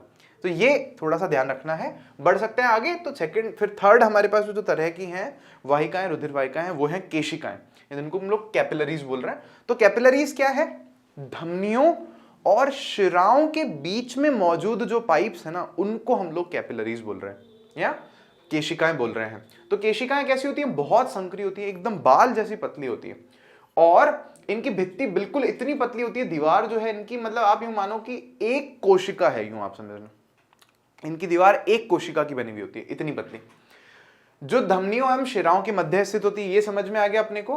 रुधिर एवं आसपास की कोशिकाओं के मध्य पदार्थ का विनिमय इस पतली भित्ति वाली कोशिकाओं के माध्यम से ही होता है। समझना क्या हुआ, धमनी खून को ले गई शरीर में, कोशिकाओं के पास में, उत्तकों के पास में ले गई, अभी कोशिका है पास में, तो धमनी की दीवार इतनी मोटी है कि उसको, उस कोशिका को ग्लूकोज, ऑक्सीजन दे नहीं सकती, कार्बन डाइऑक्साइड ले नहीं सकती। तो फिर क्या होता है, धमनी पतली पतली पतली केशिकाओं में विभाजित हो जाती है। अब ये जो केशिका है, इसकी दीवार बहुत पतली है, तो इसमें से जो भी काम की चीज होती है वो उस कोशिका में चली जाती है दीवार से पास होकर के, और उस कोशिका में से जो भी काम की चीज नहीं होती है वो वापस से इस केशिका में आ जाती है। ये समझना है बस अपने को। तो ऐसा हो रहा है यहाँ पे, धमनियां विभिन्न अंगों या उत्तकों तक पहुंचकर बहुत सारी छोटी छोटी वाहिकाओं में विभाजित हो जाती हैं, और ये छोटी जो वाहिकाएं हैं इनको केशिकाएं कहते हैं हम लोग, और ये उत्तकों से पदार्थों का क्या करती हैं, विनिमय करती हैं, पदार्थ का देना और कुछ पदार्थ का लेने का काम ये करती हैं, और ये वापस से जुड़ जाती हैं आगे जाकर के, फिर कचरा वचरा लेकर के, जो भी काम की चीज नहीं है उसको लेकर के, जो भी कार्बन डाइऑक्साइड वाला खून है उसको लेकर के, और फिर ये जुड़ करके पतले पतले पाइप जो है वापस से क्या बना लेते हैं, शिराएं बना लेते हैं, फिर बड़ी बड़ी शिराएं बन जाती हैं, और वो खून फिर वापस दिल की तरफ आता है। तो अब मैंने ना चश्मा पहन लिया है, मेरे को यार देखने में फिर दिक्कत हो रही थी, मैंने चश्मा पहन लिया है। अब अपना नेक्स्ट टॉपिक मानव हृदय, फटाफट से देखते हैं इसको क्या है। तो मानव हृदय में हम देख रहे हैं मुट्ठी के आकार का है, छोटा सा पेशी अंग है, पेशियों का बना हुआ है, छाती में दोनों फेफड़ों के बीच में स्थित होता है भाई साहब, और बाईं तरफ थोड़ा सा ऐसे झुका हुआ रहता है, इसीलिए इधर थोड़ा, इधर हमको महसूस करना होता है ना, उल्टे हाथ पे धक धक महसूस करते हैं, लेकिन आप मान के चलना सेंटर में थोड़ा यूं झुका हुआ होता है, ठीक है, और खून इधर से निकल रहा होता है तो इधर धक धक हमको ज्यादा फील होती है, ये बात है।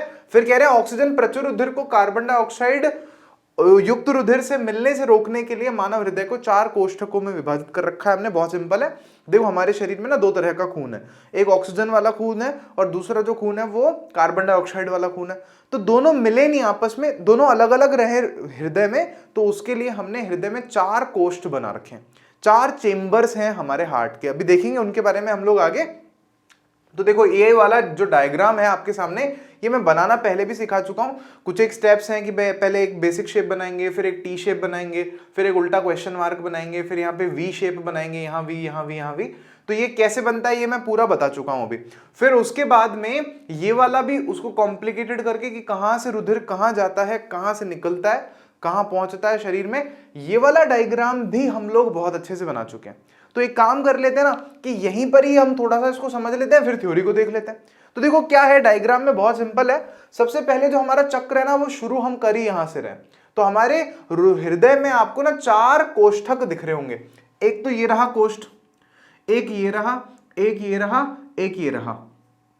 ऊपर वाले जो दोनों कोष्ठ हैं उनको हम लोग आलिंद बोलते हैं, एट्रियम बोलते हैं। तो ये वाला बायां आलिंद कहलाता है लेफ्ट, और इधर वाला राइट कहलाता है, खुद लेट जाओ ऐसे पेपर पे तो समझ में आ जाएगा। और नीचे वाले निलय कहलाते हैं, या जिनको हम लोग वेंट्रिकल बोलते हैं इंग्लिश में। तो इधर वाला बायां है, इधर वाला दायां है, ठीक है, उल्टा बोल दिया मैंने, इधर वाला बायां है, इधर वाला दायां है, लिखा है ना इधर, ये बायां निलय है, ये वाला दायां निलय है। तो ऐसा कर दिया अपन ने।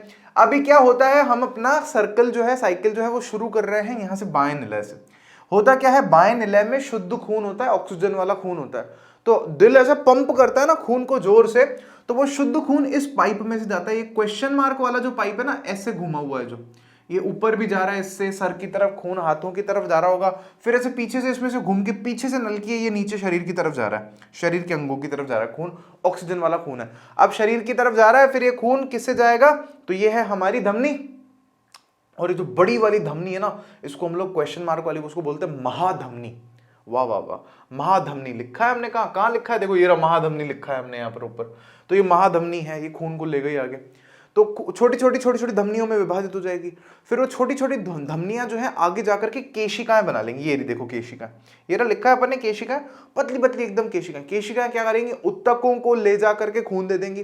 खून में से मतलब जो भी काम की चीज है वो उत्तकों में चली जाएगी, कोशिकाओं में चली जाएगी, और फिर उन कोशिकाओं में से जो कार्बन डाइऑक्साइड है और जो काम की चीज नहीं है वो केशिकाओं में आ जाएगी। केशिकाएं कैपिलरीज अभी भी पढ़ा था अपन ने, तो उसमें आ जाएगी सारे का सारा कचरा। फिर वो आकर के आगे जुड़ेंगी, तो जुड़ करके पाइप बनाएंगी छोटे छोटे, और वो पाइप कौन से होंगे, शिराएं होंगी। तो जो शिराएं हैं वो खून को शरीर के सारे अंगों से कहां पर लेकर के आएंगी, वापस दिल की तरफ लेकर के आएंगी। अच्छा, ये खून कहां आता है, तो ये इस पाइप में आता है। इस पाइप को बोलते हैं महाशिरा, बड़ी शिरा, सबसे बड़ी शिरा जो सारे खून को इकट्ठा कर रही है, कार्बन डाइऑक्साइड वाले खून को। तो यहां आ गया खून महाशिरा में। तो ये महाशिरा, और ये ऊपर से भी आ रही होती है महाशिरा का एक हिस्सा, और एक हिस्सा नीचे से भी आ रहा होता है। और अभी क्या होगा कि जो खून है वो इसमें आ जाएगा। ये क्या है, हमारे पास में दायां आलिंद है। तो ये खून को पूरे शरीर से जो वी ऑक्सीजनित रुधिर आ रहा है उसको इकट्ठा करता है दायां आलिंद। फिर दायां आलिंद उस खून को इकट्ठा करने के बाद कहां भेज देता है, दाएं निलय में भेज देता है, राइट वेंट्रिकल में भेज देता है। अभी राइट वेंट्रिकल फिर से जोर से पुश करता है इस खून को, और कहां भेज देता है, इस पाइप से। कौन से वाले पाइप से, ये जो टी आकार वाला पाइप बनाया ना हमने, एक ही ऐसे दिख रहा है अपने को टी आकार, तो ये यहां से खून यहां जाता है एक तो, और यहां जाता है। कहां जाता है, दोनों फेफड़ों में जाता है। देखो ऐसे बड़े बड़े बनाया ना अपन ने यहाँ पर फेफड़े, तो दोनों में से फेफड़ों में चला जाता है खून। अभी फेफड़ों में क्या होगा, उसमें से हम कूपिकाओं में ऑक्सीजन जो है वो खून में मिलाएंगे, और कार्बन डाइऑक्साइड जो है वो खून में से निकाल लेंगे। यही होगा। अभी खून कैसा हो जाएगा, शुद्ध हो जाएगा एकदम। तो अभी क्या होगा कि हृदय की तरफ इस खून को वापस से लेकर के आएंगे अपन। यहीं पर ट्रिक है, समझना क्या थी, कि जब ये दोनों पाइप बाहर निकल रहे हैं हृदय से, खून को कहां ले जा रहे हैं, फुफ्फुस की तरफ ले जा रहे हैं। तो वैसे तो हमने देखा कि जो धमनियां हैं वो खून को हृदय से दूर लेकर के जा रही हैं, और उनमें कैसा खून है, उनमें ऑक्सीजनित खून है। लेकिन यहां पर हम लोग देख रहे हैं कि ये एक ऐसा पाइप है जो कि क्या है, एक हम कह रहे हैं क्या है, धमनी है, लेकिन इस धमनी में खून कैसा है, वी ऑक्सीजनित रुधिर है।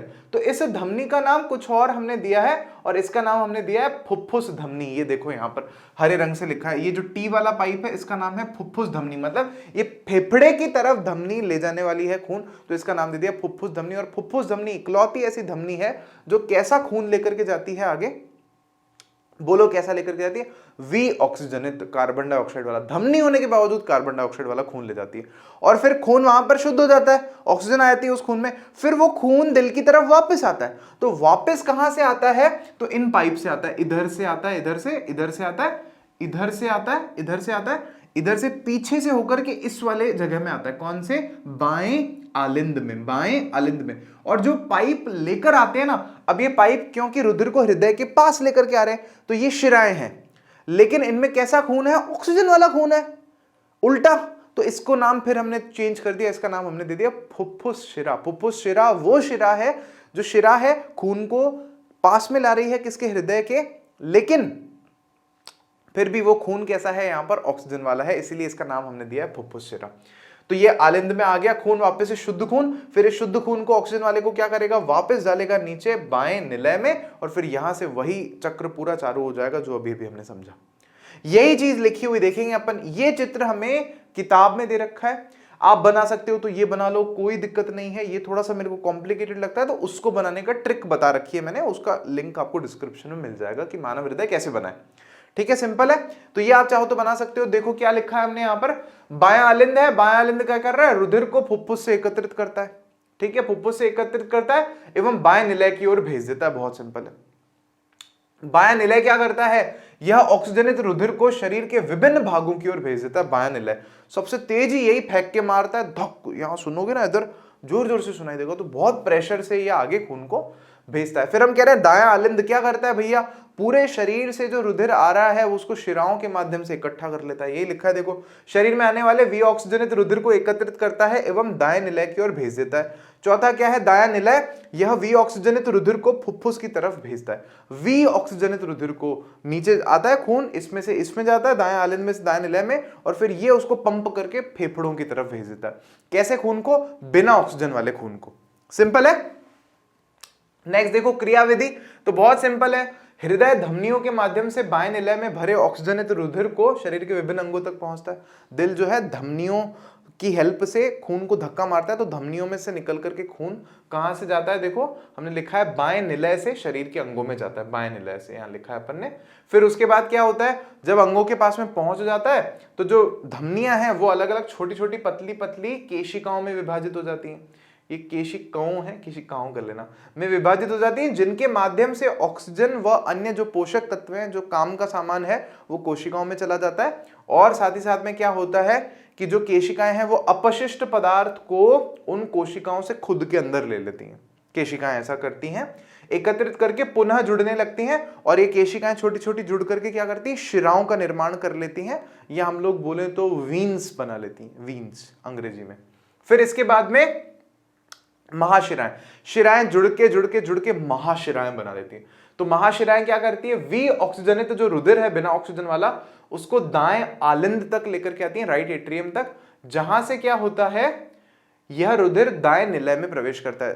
दाएं आलिंद से ये खून जो है दाएं निलय में चला जाता है। और फिर दाएं निलय से क्या होता है, जो हमारी कौन सी धमनी है, फुफ्फुस धमनी, वो क्या करती है, फुफ्फुस धमनी इस खून को कहां ले जाती है, फुफ्फुस की तरफ ले जाती है। कहां से, दाएं निलय से, दाएं निलय से, राइट वेंट्रिकल से, राइट वेंट्रिकल से। फिर कह रहे हैं कि फुफ्फुस में रुधिर में क्या होता है, ऑक्सीजन जोड़ा जाता है और उसमें से कार्बन डाइऑक्साइड निकाला जाता है।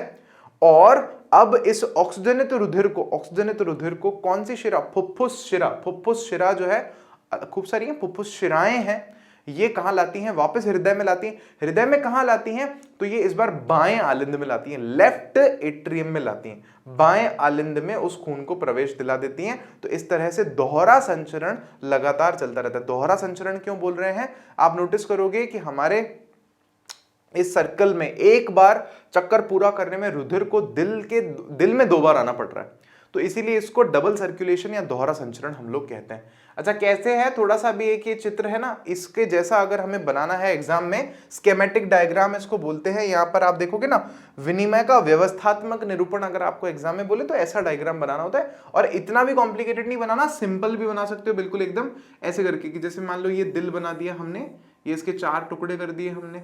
यहाँ पर ये रहा हमारा लेफ्ट एट्रियम, मतलब बायां आलिंद, और ये वाला हमारा बायां निलय, लेफ्ट वेंट्रिकल, और इधर हमारे पास में राइट एट्रियम है, और ये राइट सपोज हमारे पास में वेंट्रिकल है। इधर हमने मान लो ऊपर ऐसे 2 फेफड़े बना दिए, लंग्स, ठीक है।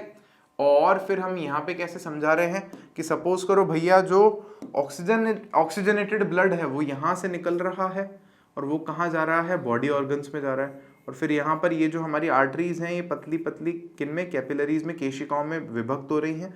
और यहाँ पर क्या हो रहा है कि यही वाला जो ब्लड है फिर बाद में वी ऑक्सीजनित होकर के खून, मतलब कार्बन डाइऑक्साइड लेकर के शिराओं में आ जाता है। ये केशिकाएं शिराएं बना लेती हैं, और ये जो शिराएं हैं ये इस खून को लेकर के कहाँ जाती हैं, राइट एट्रियम में या दाएं आलिंद में जाती हैं। फिर यहाँ से ये जो खून है वापस नीचे आता है राइट वेंट्रिकल में, फिर ये इसको जोर से पुश करता है। और ये मैं ऐसे ही जंप करते हुए दिखा रहा हूँ, मतलब मैं कहने का मतलब ये है कि इससे कोई लेन देना नहीं है, अलग से वो पाइप सीधा यहाँ चला जाता है लंग्स में। और ये कौन सा पाइप लेकर के जाता है इसको, तो ये सारे नाम लिखे हुए हैं यहाँ पर, फुफ्फुसीय धमनी, फुफ्फुसीय शिरा, तो ये फुफ्फुसीय धमनी उसको लेकर के जाती है लंग्स में। कैसा खून है यहाँ पर, ये वाला, ये है वी ऑक्सीजनित रुधिर, और फिर ये वापस से ऑक्सीजनित हो जाती है। चलो रेड से बना लेते हैं अपन इसको।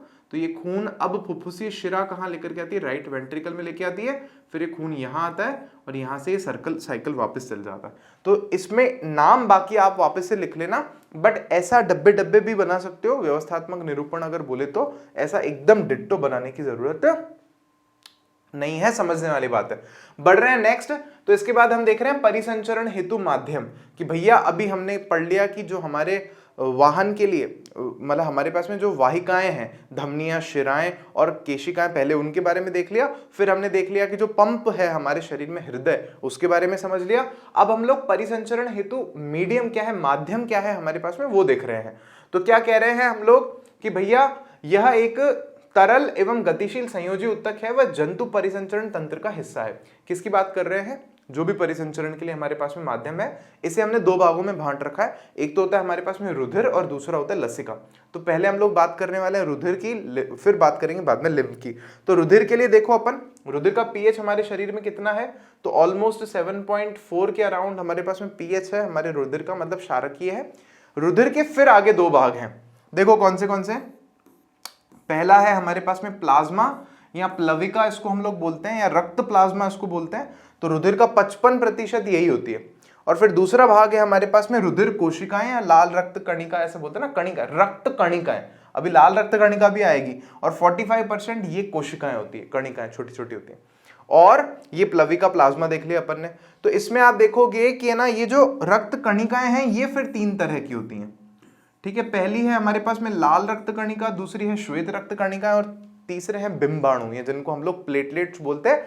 हमारी किताब में जो हमें चर्चा करने के लिए एक दो चीजें बताई गई है ना, वो ये दोनों है। एक तो ये बिंबाणु है जो हमें समझना है, और दूसरा ये थोड़ा बहुत ये लिम्फ के बारे में हमें समझना है। बाकी चीजों के बारे में कुछ खास दे नहीं रखा है, ठीक है। इंटरेस्टिंग बात ये है कि ये जो प्लाज्मा या ये जो प्लविका है ना, जो 55% है, इस 55% में या इस पूरे प्लविका में 90% के आसपास जो है ना वो पानी है। ऑलमोस्ट 90% क्या है, H2O है।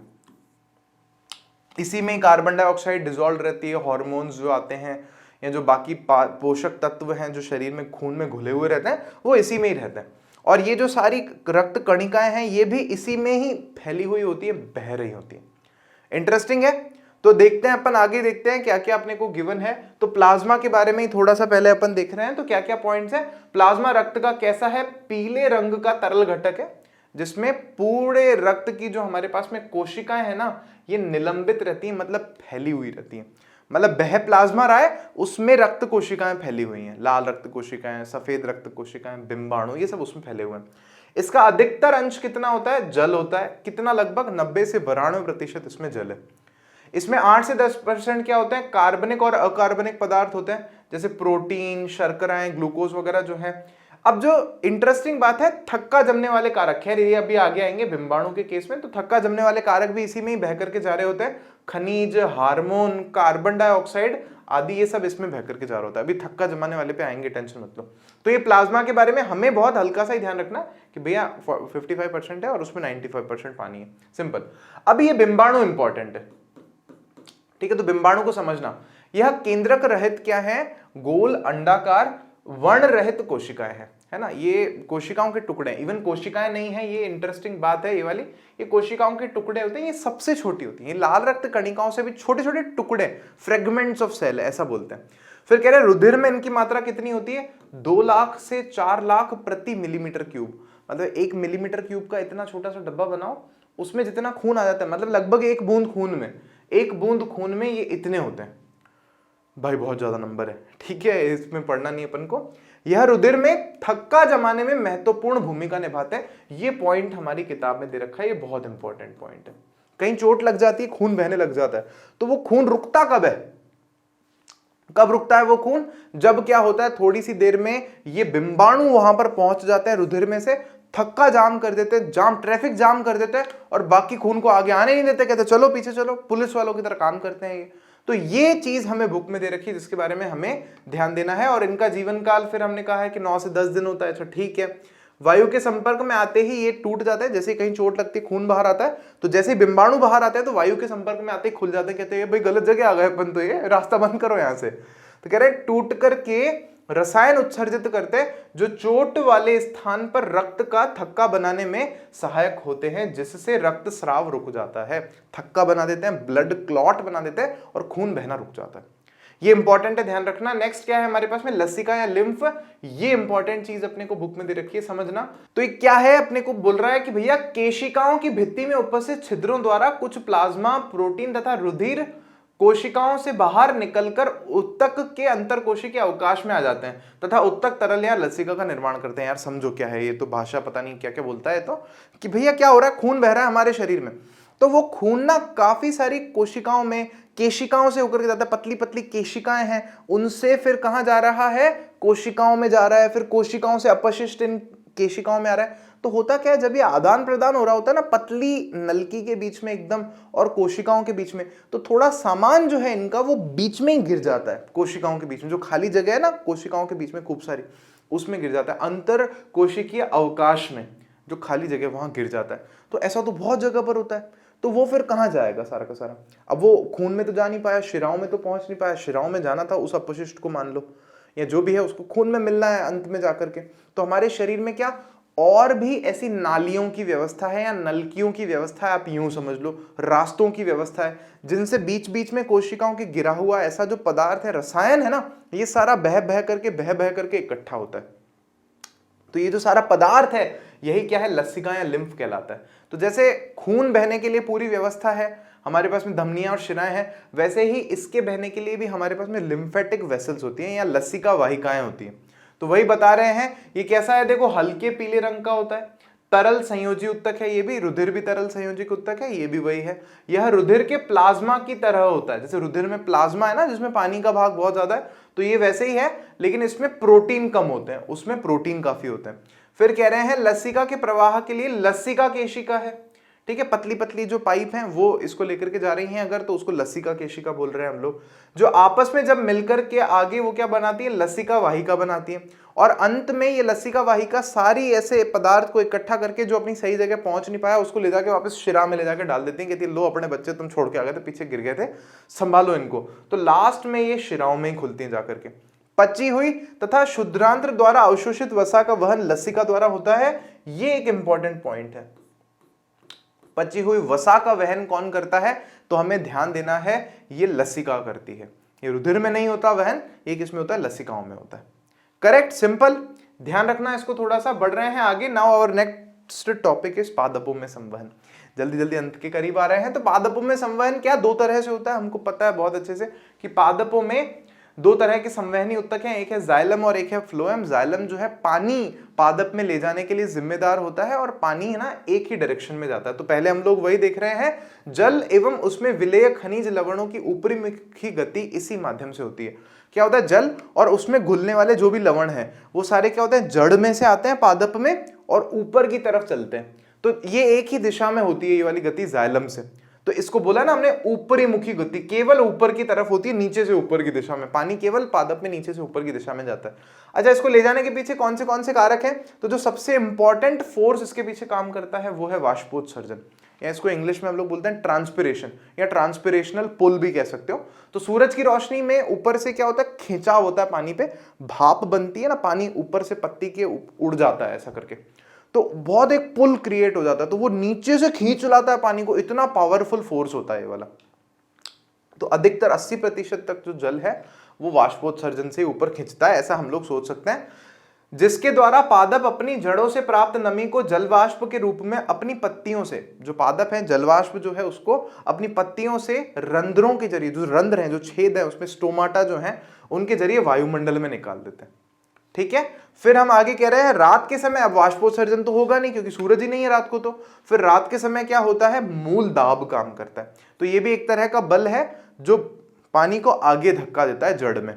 और केवल ये ही नहीं, इसके अलावा दो बल और काम करते हैं जिनको हम लोग ससंजक बल और असंजक बल बोलते हैं। वो जाइलम के स्तंभ में पानी को नीचे से ऊपर की तरफ धकेलने का काम करते हैं।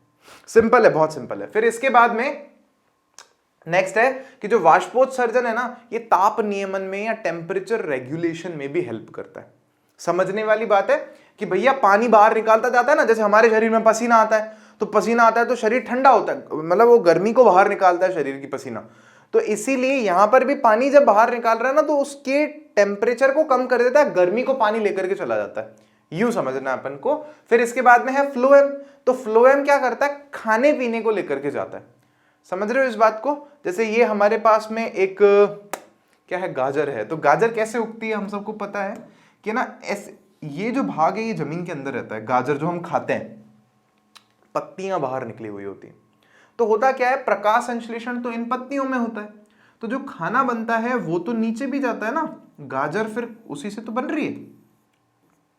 तो ये मतलब खाना जो है ये अलग अलग दिशाओं में जा सकता है, ये एक समझने वाली बात है। जड़ों में जाता है, जो ट्रंक है, तने हैं, उनमें खाना जाता है।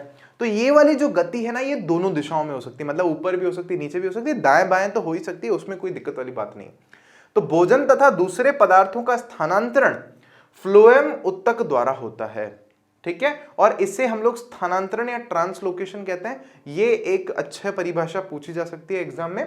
तो प्रकाश संश्लेषण के विलेय उत्पादों का वहन स्थानांतरण कहलाता है और यह फ्लोएम उत्तक द्वारा होता है। तो प्रकाश संश्लेषण से जो भी चीजें बनी है ना, तो उनका जो वहन हो रहा है वही क्या कहलाता है, स्थानांतरण या ट्रांसलोकेशन कहलाता है। ये हम लोग यहां पर समझ रहे हैं।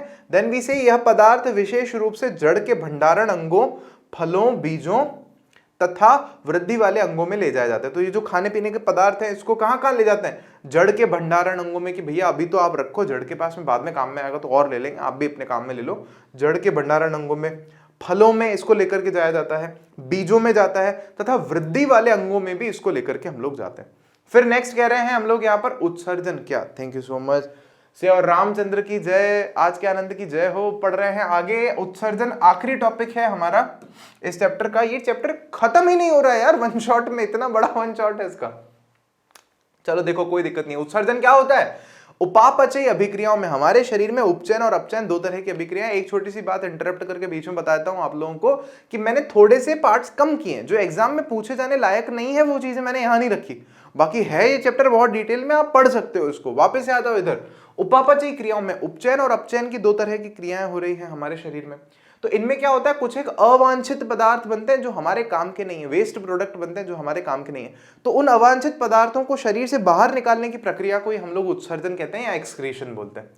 क्या कह रहे हैं, यह पदार्थ कौन से हो सकते हैं, यूरिया हो सकता है, यूरिक अम्ल हो सकता है, अमोनिया हो सकता है, काफी सारे लवण आदि और चीजें हो सकती हैं। तो ये क्या है, हमारे शरीर के लिए हानिकारक हो सकते हैं। भाई कचरा अगर इकट्ठा होता जाएगा, इकट्ठा होता जाएगा, इकट्ठा होता, तो प्रॉब्लम हो जाएगी, बाहर तो निकालना पड़ेगा ना उसको। तो बाहर निकालने के लिए सिस्टम है अपने पास में। तो हमारा टॉपिक यही है, मानव में उत्सर्जन। फिर थोड़ा सा प्लांट्स में देख लेंगे, लास्ट टॉपिक है वो।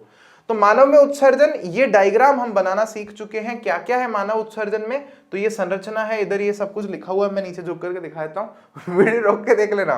क्या कह रहे हैं, इसमें दो वृक्क हैं हमारे पास में, दो किडनी है, एक इधर थोड़ी ऊपर होती है, एक थोड़ी नीचे होती है। राइट वाली थोड़ी नीचे होती है क्योंकि इधर लिवर होता है ना, तो लिवर के कारण थोड़ी नीचे होती पीछे की तरफ से। फिर इसके बाद हमारे पास में यहाँ पर देखो क्या होता है, हमारे पास में मूत्र वाहिनियां होती है, दो जोड़ा, यूरेटर्स का दो जोड़ा होता है, मतलब एक जोड़ा होता है, दो तीन टोटल।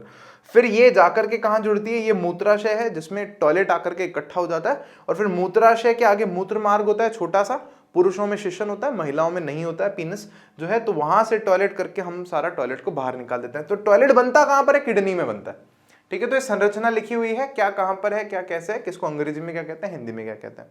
सिंपल है, बढ़ रहे हैं आगे। तो अब ये वृक्काणु है आपके सामने और यहां पर है मूत्र निर्माण की प्रक्रिया। वैसे हमने स्ट्रक्चर को डिटेल में पढ़ा है, लेकिन अभी हम लोग सीधा मूत्र निर्माण की प्रक्रिया पर चल रहे हैं। स्ट्रक्चर मतलब ड्राइंग ही है, तो वो आप सीख लेना, ये एग्जाम में ड्राइंग बनाने को दी जा सकती है, मैं फिर बता दूं आपको। तो मूत्र निर्माण की प्रक्रिया 3 चरणों में पूरी होती है। पहला है निस्यंदन, बोले तो फिल्ट्रेशन। तो हो क्या रहा है कि ये है हमारे पास में क्या, वृक्काणु, या इसको हम लोग नेफ्रॉन बोलते हैं। एक किडनी में ऐसे 10 लाख हो सकते हैं, सुन रहे हो क्या, सुनो ध्यान से सुनो, बहुत छोटे हैं ये, ऐसे तो अपन को तो बड़ा करके दिखा रहे हैं अपन यहाँ पे। तो इसमें पहला स्टेप क्या होता है, टॉयलेट इसी में बनता है, 3 स्टेप में बनता है। तो पहले स्टेप में क्या होता है भैया, फिल्ट्रेशन होता है। तो होता क्या है, यहां पर आप समझो, ये है हमारे पास में भूमन संपुट, ये जो जगह है, एक कप जैसा स्ट्रक्चर होता है, इसमें ना धमनी से खून आता है, वृक्क धमनी से, वृक्क मतलब किडनी के अंदर जो धमनी जा रही है उससे खून ऐसे खूब सारे ना वृक्काणु तो सब में फैल जाता है छोटी छोटी धमनियों से। तो वो वृक्क धमनी से खून यहां पर आता है अंदर। तो खून जब अंदर आता है तो ये भूमन संपुट में अंदर ऐसे पत्ते पत्ते पत्ते पत्ते पत्ते पाइप है और जोर से दबाते हैं उन सारे पाइपों को। तो होता क्या है, खून प्रेशर से होकर के गुजरता है। जब खून पर प्रेशर लगता है ना, तो जो हमारे पास में कम आयतन वाले पदार्थ हैं वो दीवारों की तरफ चले जाते हैं, पाइप में, इन पाइप्स में, इनमें अंदर। तो ये जो बोमन संपुट है, ये जो कप के जैसा स्ट्रक्चर है, इसमें अंदर जाली लगी हुई है, यूं समझो अंदर जाली।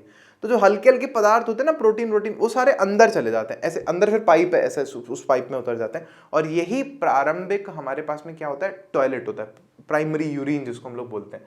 तो क्या कह रहे हैं, नाइट्रोजनी वर्ज्य पदार्थ जैसे यूरिया या यूरिक अम्ल वृक्क में रुधिर से अलग कर लिए जाते हैं तथा मूत्र निर्माण वृक्काणु में होता है। तो जैसे यही बात मैंने आपको बोली, तो पहला स्टेप में हो क्या रहा है, फिल्ट्रेशन हो रहा है ना। तो जैसे ये जो हमारा कप जैसा स्ट्रक्चर है, बोमन संपुट, अभी आगे और अपन देखेंगे, तो इसमें क्या हो रहा है, फिल्टर हो रहा है, वो उसको कचरे को अलग कर लिया पहले उसमें से, खून में से।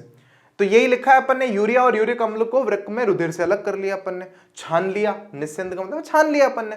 फिर कह रहे हैं पुनर्अवशोषण। अब क्या होता है, देखो जो वो प्रारंभिक हमारे पास में जो मूत्र बना होता है ना, वो अभी भी क्या होता है, उसमें काफी सारी काम की चीजें होती हैं, तो वो काम की चीजें हमें वापस निकालनी होती है, तो फिर उसको हम लोग बोलते हैं रीअब्जॉर्प्शन। तो अभी क्या कह रहे हैं, प्रारंभिक निस्यंद में कुछ पदार्थ जैसे ग्लूकोज, अमीनो अम्ल, लवण और प्रचुर मात्रा में जल रह जाते हैं। जैसे जैसे मूत्र वृक्काणु में आगे बढ़ता है, तो जैसे जैसे मूत्र यहां से आगे बढ़ता है, देखो इस वाले पाइप से, इस वाले पाइप से, जो पीला वाला पाइप जा रहा है ना, इसमें से घूम घूम के आता है, यहां से आगे बढ़ता है, यहां से आगे बढ़ता है, आगे बढ़ता है, आगे बढ़ता है, आगे बढ़ता है, आगे बढ़ता है, यहां तक जाता है, फिर यहाँ पे फाइनली टॉयलेट आ जाता है सर सर। तो इधर पीले वाले पाइप से आप देखोगे ना, यहाँ पे नसें चल रही है पास पास में, धमनी शिरा, धमनी शिरा, तो ये उसमें से काम की चीज लेती जाती है, लेती जाती है, लेती जाती है। तो इसको हम लोग कहते हैं चयनात्मक पुनर्अवशोषण। ठीक है, चयन कर करके कि ये काम का है वापस ले लो, ये काम का है ये भी वापस ले लो, ये काम का है ये भी वापस ले लो, ऐसा, ये काम का नहीं, जान दो इसको, भागो इसको भगाओ। तो पुनर्अवशोषण हम लोग यहां पर कह रहे हैं। और थर्ड स्टेप है हमारे पास में स्रावण या सिक्रीशन, जिसको हम लोग बोलते हैं। तो जब मूत्र वृक्काणु के नलिकाकार भाग में आगे प्रवाहित होता है, जब खून में जो मूत्र है, जो टॉयलेट है, वो उसमें वृक्काणु में आगे चल रहा है नलकी वाले हिस्से में, तो हम कह रहे हैं रुधिर केशिकाएं कुछ अवांछित पदार्थों को सक्रिय रूप से मूत्र में स्रावित कर देती हैं। तो काफी सारी जो केशिकाएं पास पास में खून की नलकियां चल रही होती हैं, उनमें जो काम की चीज नहीं होती ना, वो उसको उसमें डाल देती हैं, कचरे पट्टी को उसमें डाल देती हैं। इस प्रकार सभी अवांछित पदार्थों को रुधिर से अलग कर दिया जाता है। सारे अवांछित पदार्थों को अलग कर दिया, और उदाहरण यूरिया, यूरिक अम्ल को निकाल दिया, बेकार चीज थी, हमारे किसी काम की नहीं थी। अब जो स्टेप्स पढ़ेंगे इसमें हमें समझ में आएगा। तो जब रुधिर वृक्काणु में केशिका गुच्छ से होकर गुजरता है, सबसे पहले कहां आता है, केशिका गुच्छ। अच्छा, केशिका गुच्छ कौन सा है, ये वाला, ये देखो आप, ये जो हमारे पास बोमन संपुट है, गोले वाला आकार है, ऐसा कप जैसा, इसके अंदर जो गुच्छा है ये केशिका गुच्छ कहलाता है। ठीक है, इसको हम लोग ग्लोमेरुलस बोलते हैं अंग्रेजी में, केशिका गुच्छ। तो जब यहां से खून आता है तो प्रेशर पड़ता है उस पर, तो हम कह रहे हैं यहाँ पे क्या, कि वो दाब से गुजरता है, और कम आयतन वाले विलेय पदार्थों को जैसे कि यूरिया, यूरिक अम्ल, हार्मोन्स, ग्लूकोज, विटामिन आदि को केशिकाओं से बोमन संपुट में पारगम्य झिल्ली के माध्यम से भेज देता है। तो होता क्या है कि इसमें से जो गुजरता है प्रेशर से, तो जो भी ये चीजें हैं हमारे पास में, यूरिया, यूरिक अम्ल, जो भी हल्की आयतन वाली हैं, उन सबको पुश करके इस पारगम्य झिल्ली से कहां भेज देता है, पाइप में। और ये क्या है, बोमन संपुट, ये बोमन संपुट से आगे ये पाइप जा रहा है, उसमें अंदर चला जाता है। तो ये खून हमारे पास में क्या बन जाता है, टॉयलेट बन जाता है, प्राइमरी यूरिन हमारे पास में बन जाता है। तो केशिका गुच्छ जल व अन्य छोटे विलेय पदार्थों को रुधिर से अलग कर देता है। ये जो ग्लोमेरुलस है, तो उसको थोड़ा थोड़ा अलग कर देता है ना, थोड़े पदार्थों को। लेकिन फिर भी क्या होता है, तत्पश्चात बने प्रारंभिक निस्यंद, प्राइमरी, जिसको हम लोग यूरिन बोल रहे हैं। अभी तक पूरा टॉयलेट नहीं है, इसमें काम की भी चीजें और टॉयलेट भी है। तो अभी क्या हो रहा, में वर्ज्य पदार्थों के साथ साथ बहुत से उपयोगी पदार्थ भी होते हैं, ग्लूकोज, अमीनो अम्ल, छोटे प्रोटीन व उपयोगी आयन, ये तो हमें वापस लेने हैं इसमें से। तो उसके लिए क्या करते हैं, केशिका गुच्छ से निकलने के बाद प्रारंभिक निस्यंद एक नलिका में प्रवाहित होता है। वो नलिका वाला था ना हिस्सा, देखना ये बोमन संपुट है, ऐसे मैं थोड़ा टेढ़ा बना रहा हूं इस तरफ, ऐसा करके, फिर ऐसा एक पतला पाइप है, फिर ये वापस थोड़ा मोटा हो जाता है, फिर ऐसे घूम घूम के एक दूसरे पाइप में चला जाता है ऐसा। तो इसको ऐसा 3D में बनाओगे ना, तो ऐसा बनेगा, करेक्ट।